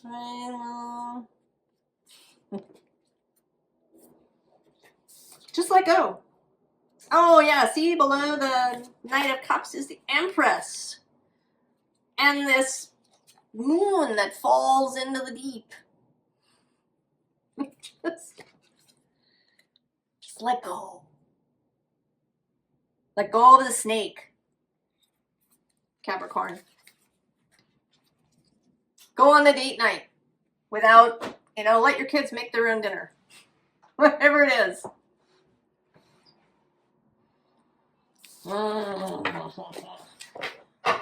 I like it.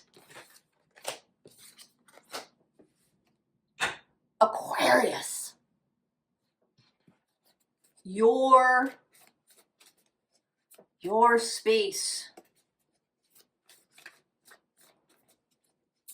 Right there at the edge. Square Uranus. Exciting. A little intense, maybe? A little intense?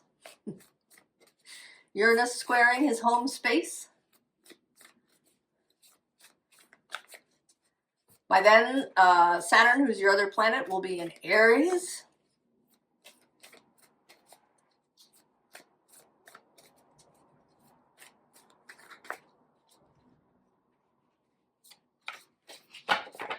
Ready to move? Oh, the Council.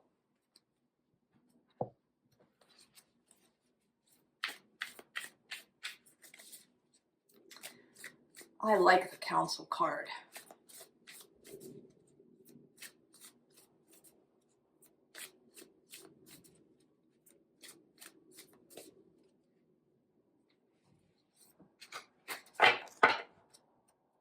Oh, connection and separation.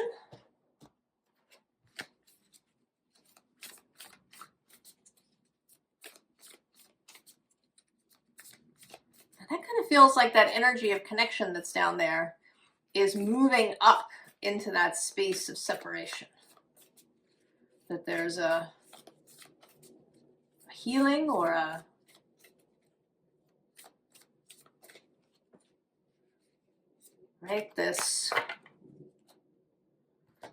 this is kind of a very similar energy.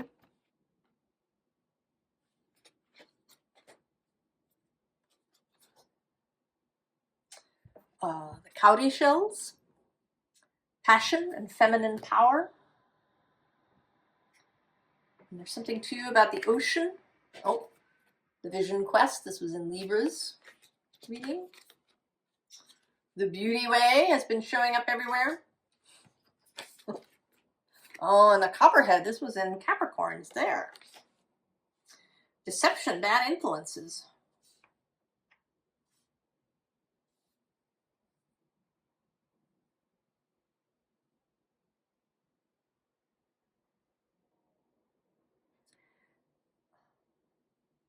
I feel like you are working to influence somebody.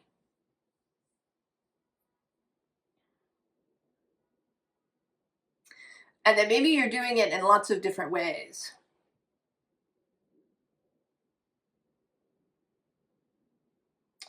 But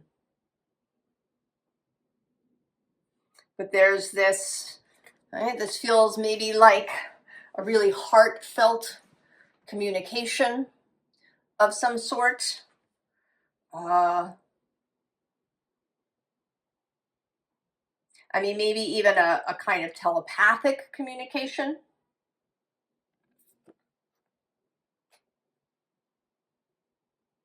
Calling. You know, here that you're sending energy into this space, and maybe you've even got somebody to help you.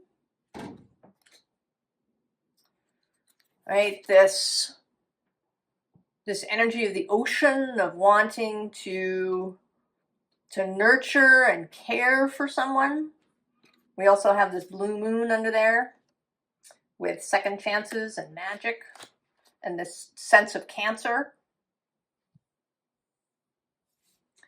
You may be seeking guidance about this, or you may be wanting to influence people with your presence, with your, it's like you want to communicate your exuberance, your optimism, your enthusiasm for something,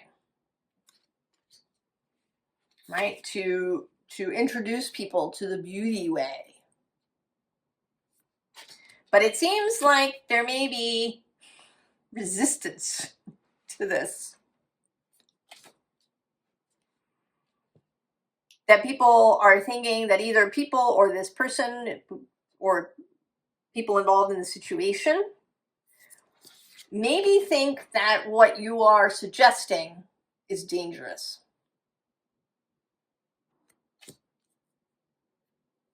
And people will say that, you know, that if you open the door to somebody, that, you know, then they'll be all up in your space. If you open your door to an idea, if you drop your guard, if you choose optimism over caution,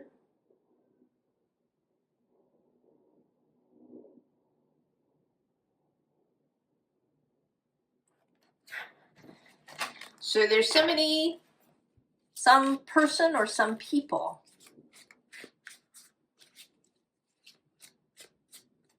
who you want to convert to your way of seeing. I mean, you may know that they are, you know, maybe they're in deep anxiety. Oh. And this is feeling a bit like this copperhead. That maybe they think you're manipulative, maybe they think that you're crazy or that you have magical thinking. And I think this can be anything from, you know, a friend or a partner or a family member all the way up to a, you know, an organization or a whole community. I mean, it might even be, you know, as big as a political party or a political group.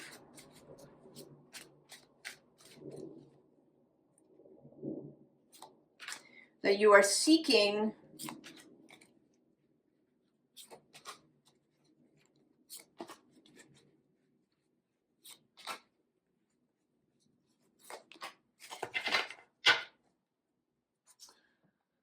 Two of Wands, yeah, right? You see, you have the vision. Oh, the Ace of Pentacles underneath. The vision of, maybe the vision of what I've been calling the new earth. And you've been seeking in all these different ways to bring people into your vision. The Chariot, the Sun, the World, the Lovers, oh my goodness, the Page of Wands, and Justice, oh my goodness. That's 5 major arcana. And then this Page of Wands. Oh, and then there's a Hanged Man under the 2 of Wands.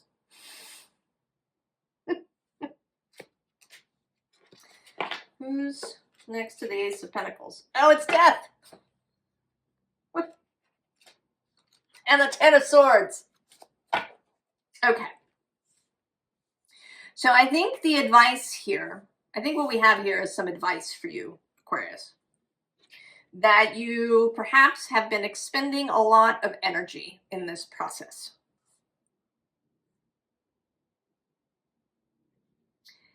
And the advice here is to stop that. At least to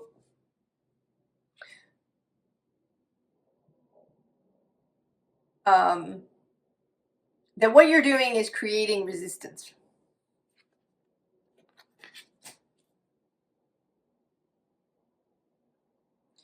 And that it's not your job to convert anybody. Your job is to hold the vision. Not to concern yourself with who does or does not agree with you, go along with you, any of these other things.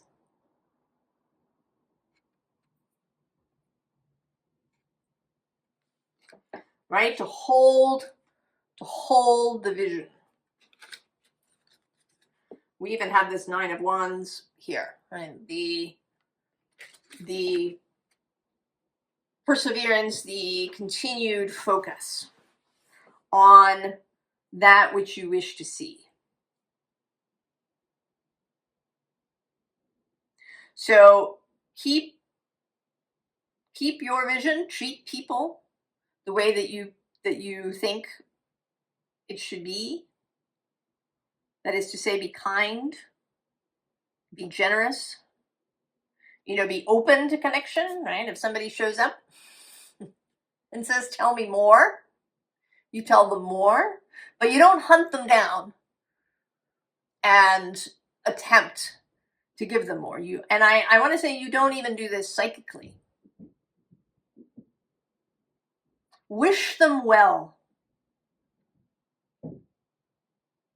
You know, send them feelings of love. Absolutely. Send them thoughts of well-being.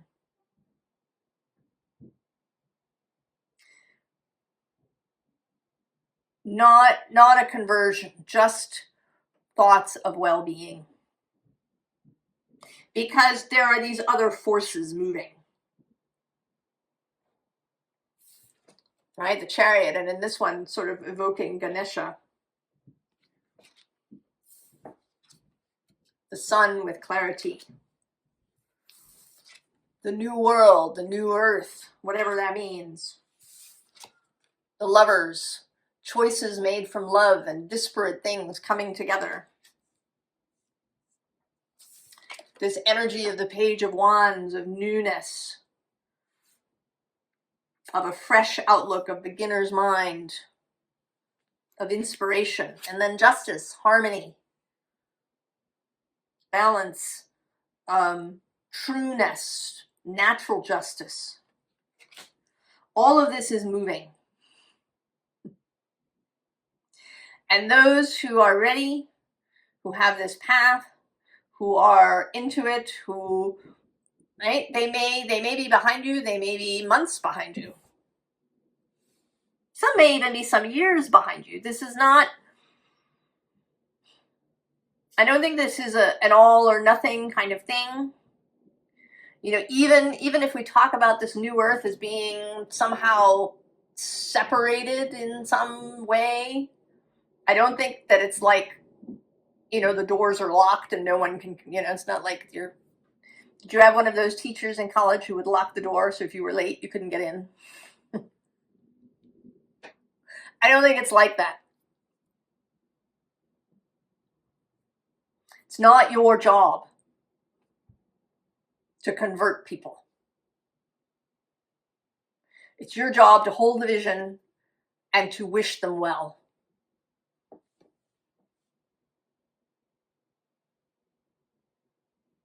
To wish them well, to walk in the beauty way, not to create a bunch of resistance by demanding that they join your group right now.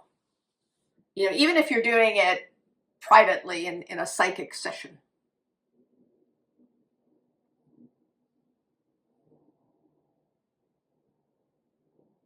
To walk in beauty means to allow others to move in their own time.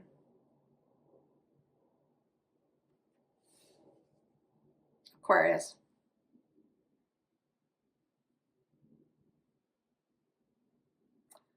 Oh, I feel like I want to pull you something that's for you. This feels like a... Is there something that will happen for you? I mean, it may be that you've been causing resistance to yourself by making this your cause or your focus. And that when you stop, that there will be a release. And it could be that this eclipse brings you a real clarity about this.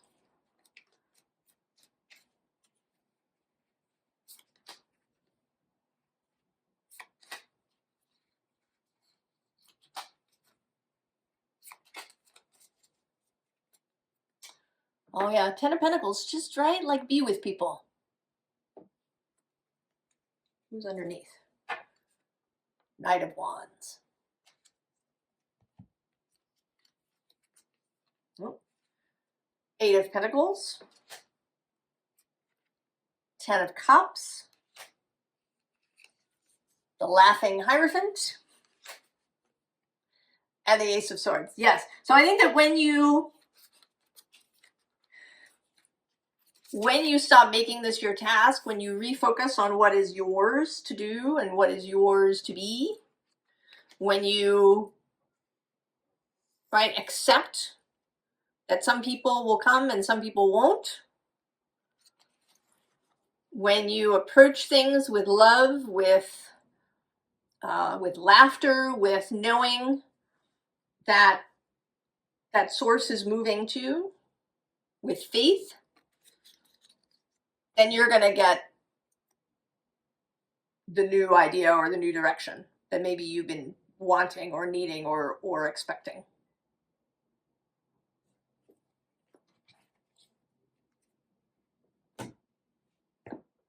Aquarius.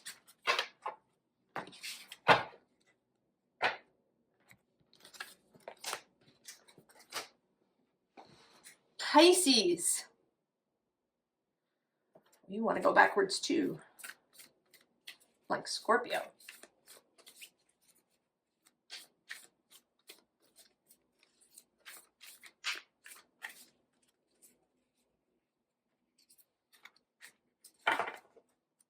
Oh, Mason jar. Mentorship and protection. You also want a completely different deck. Pisces. We're flexible here on the channel.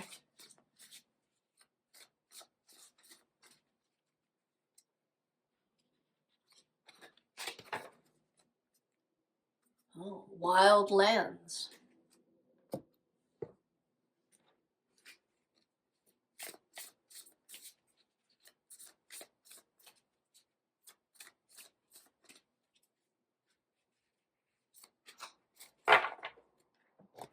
Do you want that as well? Yes, you're just taking an extra card, Pisces.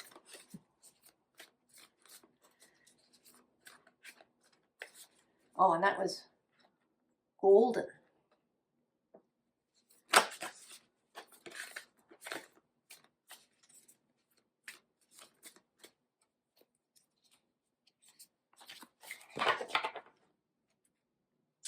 The mystical shaman. The opossum. Diversity, plurality. That came out in Virgo's reading. Late bloomer.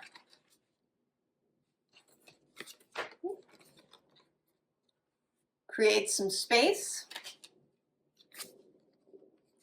And wild woman. Pisces.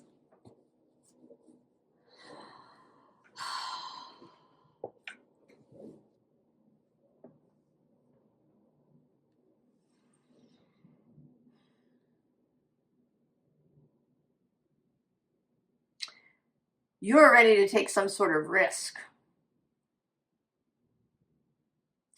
that you haven't taken before.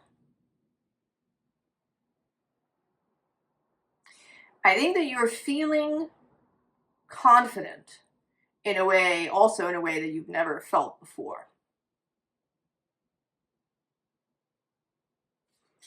All right, this opossum seems like he's about to move maybe into a space where he's never been. All right, crossing territory that he's never crossed before. Coming to something now that has been waiting, or, you know, waiting implies a kind of foot tapping thing that I don't expectant. It was set to bloom now.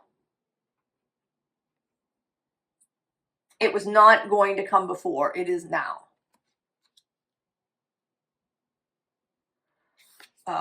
There may be some space that you have created in your mind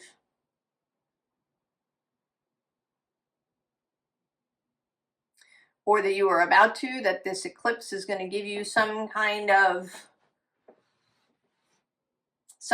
revelation about what, maybe it's like really understanding what you've been doing. Below this is simplicity. And there's something about that.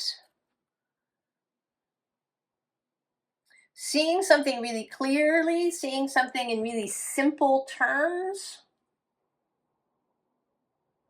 right? Something coming into existence.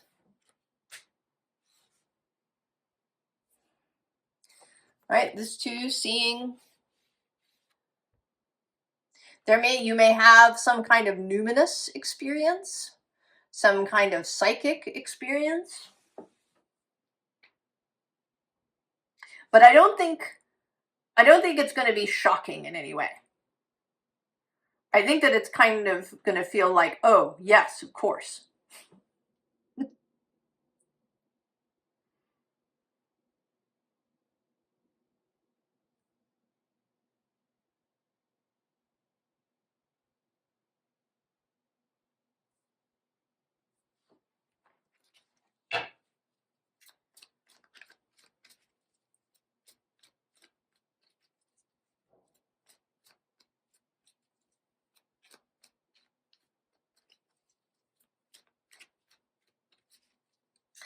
I'm noticing that the opossum is 31 and the wild woman is 62. Also, the late bloomer is 13, so the mirror to 31.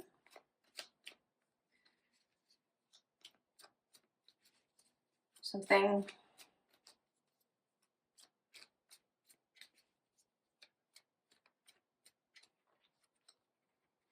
There may be an increase in synchronous happenings, in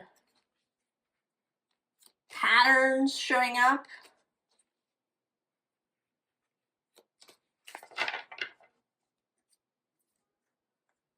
Two of Wands. Three of Pentacles underneath. Queen of Pentacles. The Lovers. Temperance. Seven of Wands. Eight of Cups. Three of Swords.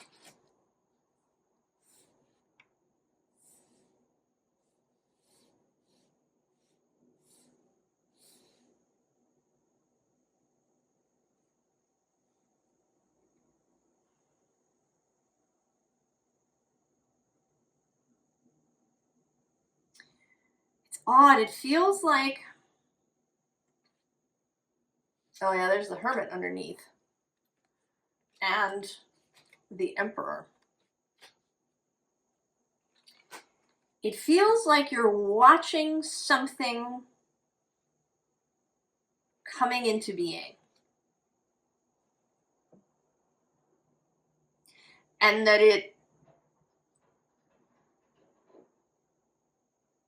there's a kind of, it's like this mirror of 31 and 62 and 31 and 13.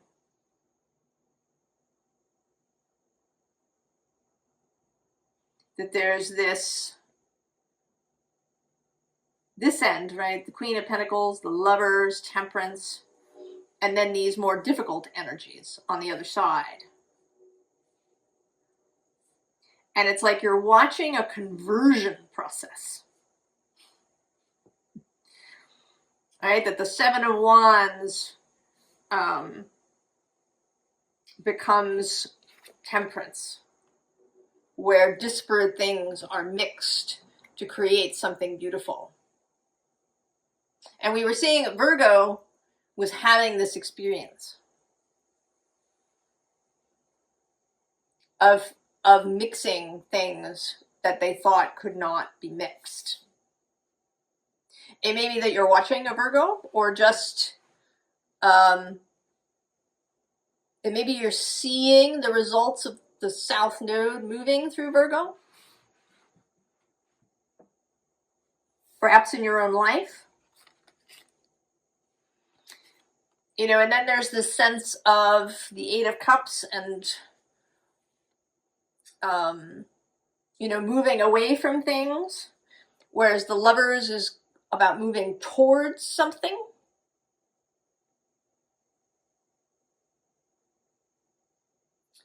That this 8 could also be, you know, leaving things, going off on your own, and the Lovers is coming together with another.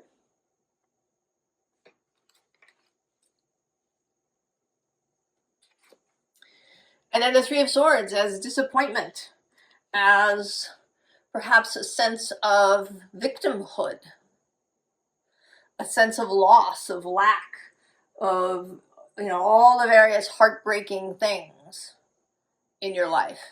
And then this sense of creation of the Queen of Pentacles. And you are over here. Right? And actually there is this sense, right, of you and Virgo looking at each other.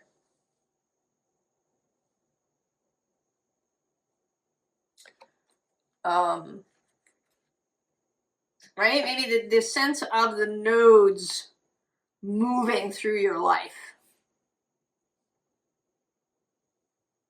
And that you're really seeing it now.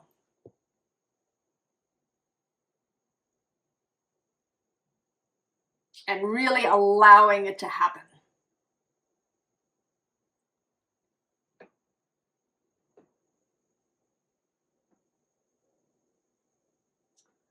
I don't know, I do want something else for you, Pisces. I don't know, what do I want?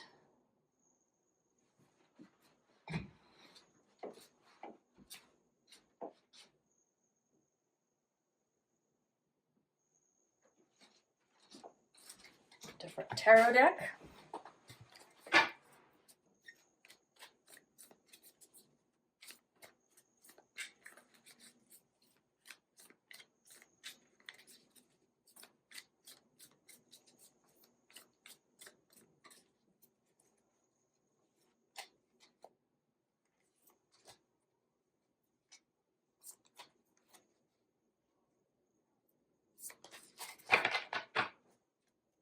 Oh, there's the Eight of Cups. Ten of Pentacles on the underside. The Star. The Fool. The Ace of Cups. And the Queen of Wands. So there is some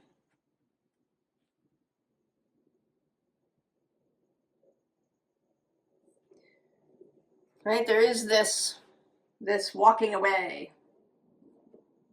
I mean, this feels a little bit like it too. It's the Nine of Pentacles, but right, that there's this path almost that you have previously been walking on. Right, there's this moving away as well into a completely new thing. And it may be that this is like a final sort of unfolding as the nodes are coming to their close. They don't actually move until August. But it may be that enough has occurred that through this eclipse season, and we do have the Virgo full moon on March 3rd, that there's some kind of completion.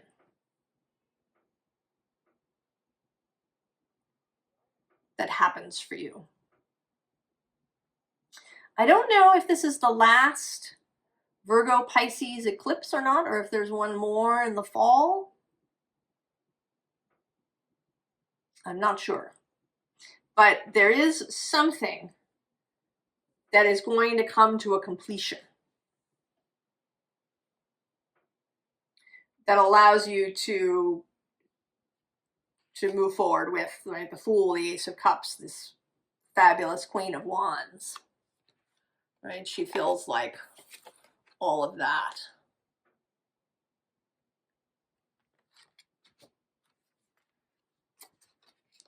Pisces. So I think that there isn't a lot of doing that you need to be doing through this eclipse.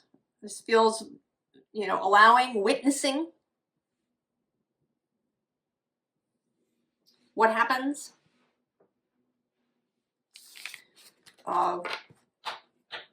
Understanding, bringing into coherence, into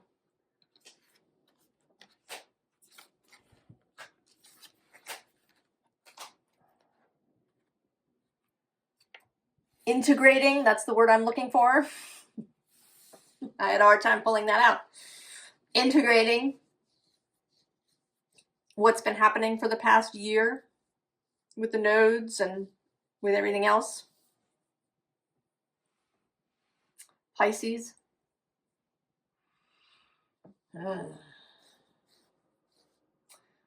Collective. The collective here. Not the whole collective. It's very difficult to do a whole collective reading. There's so many of us.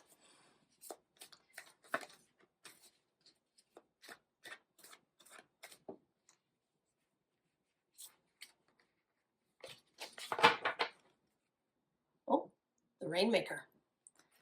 That was out in Capricorn's reading. In that spot.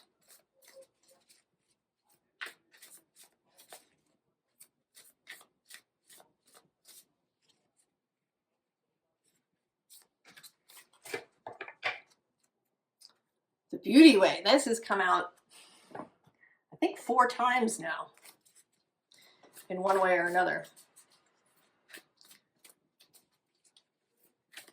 Important.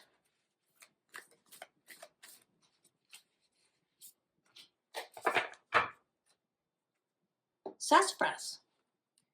Healing, self-care. Oh, the Beloved.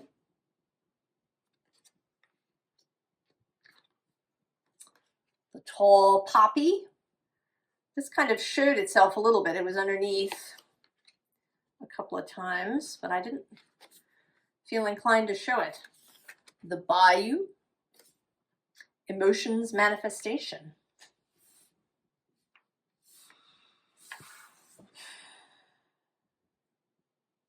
Well,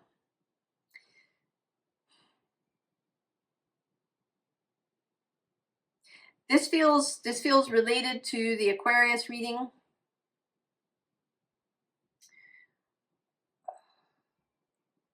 To be the tall, to be willing to be the tall poppy, to be seen to be doing things that are different, counterintuitive to most people, against the prevailing wisdom, against best practices.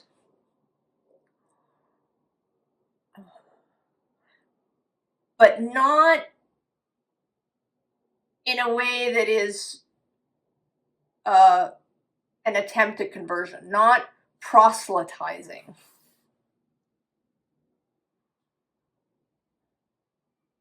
That's kind of a cliche, yeah, that the sort of born again goes out and is extra. The person who quits smoking and then who is extra militant about people not smoking and people quitting.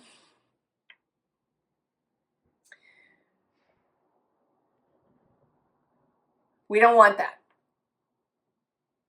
That is not the Beauty Way. That is not connection to the Beloved. That is not the path of manifestation.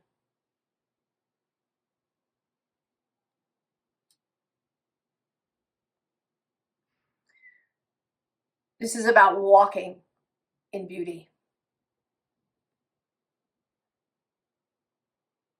Just radiating that out, making choices from that space.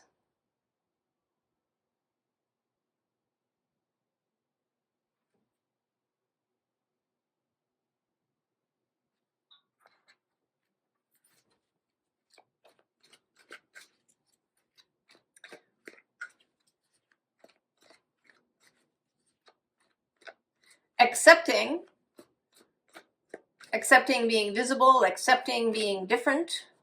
It might be accepting being separated from the group for a while, being on your own. Oh, there's judgment popping out.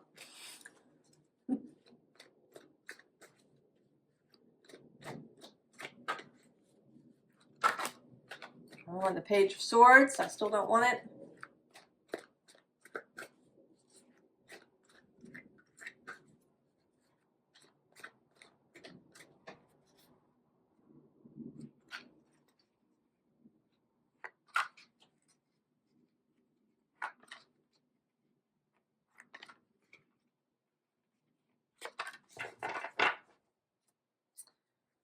Oh, the Four of Cups.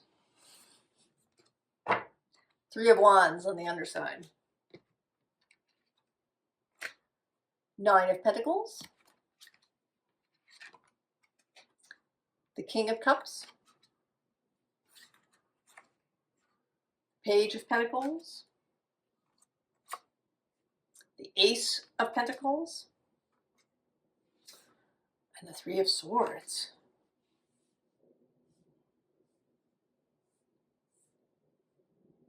So, yes, no, not forcing your cup on anybody, or trying to talk people into your cup, or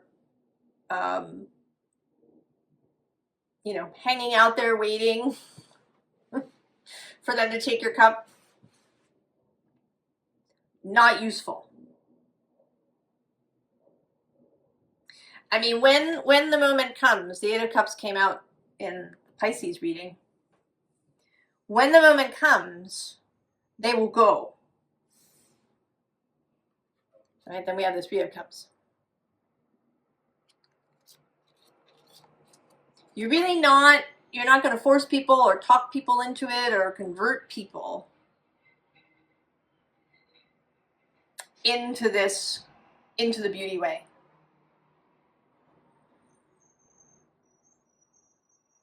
I mean,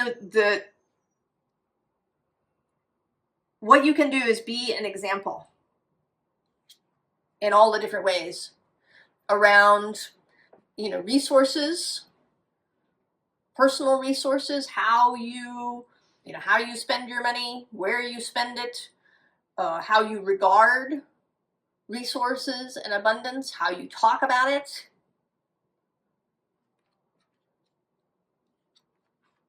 Right? Being there with your cup. You've got your cup. You just be with it. Be yourself.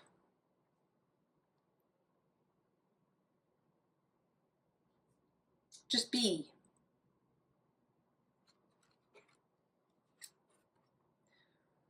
Be an example of someone who's willing to learn, of someone who's excited about learning, of someone who believes in renewal, in the ability for people to change, in the ability for many things to change,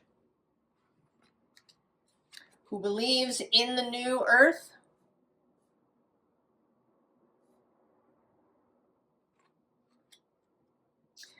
And someone who minds their own stuff. Someone who pays attention to whether or not they're stabbing their own heart.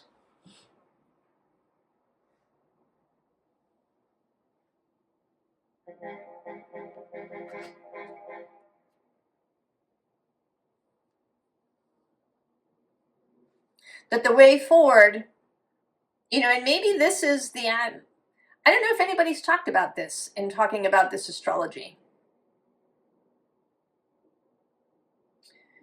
A change, certainly a change, square Uranus, a change in how you as an individual relate to society. Aquarius, the individual and society. Changing your relationship, changing that dynamic for yourself. If in the past you have, worked to actively change things in some way and have found a lot of resistance to that, have found that, well, maybe things change a little bit, but changing that relationship for yourself. How you as an individual relate to the whole. And that's kind of a Saturn-Neptune thing too, the breaking down of a previous wall. Maybe you saw yourself solely on the outside of the wall, trying to break it down. And now you're letting it dissolve instead.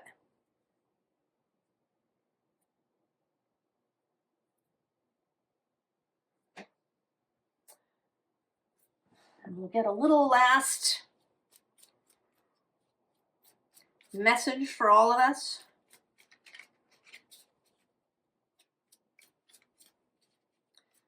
An end of efforting, of trying to batter down the walls, of trying to drag people kicking and screaming into the new space.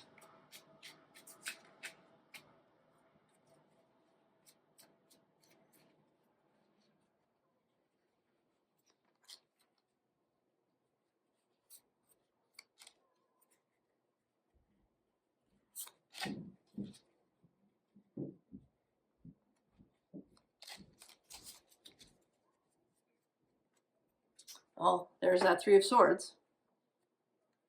Who's on the underside? The Ten of Pentacles, yes, society.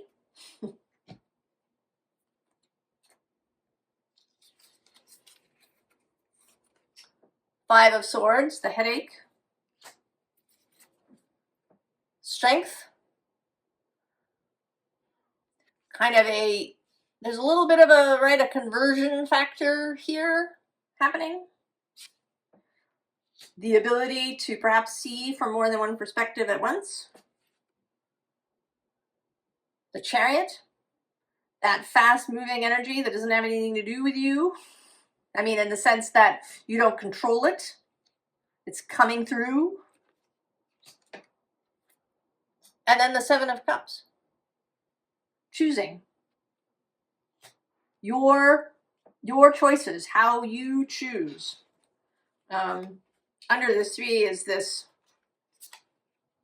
Nine of Wands, who feels, if you've been holding the wall, standing on the wall, standing on the barricades, and then Judgment. Forces are moving. Forces are moving. And our job, our focus, is to make the best choices that we can, to walk in beauty.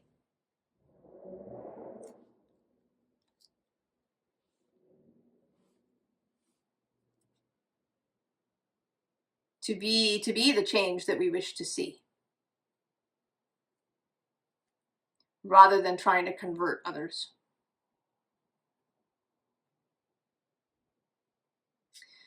Well, I hope this all made sense, that it is encouraging and inspiring. I wish you all the very, very best, and I'll see you next time. So long.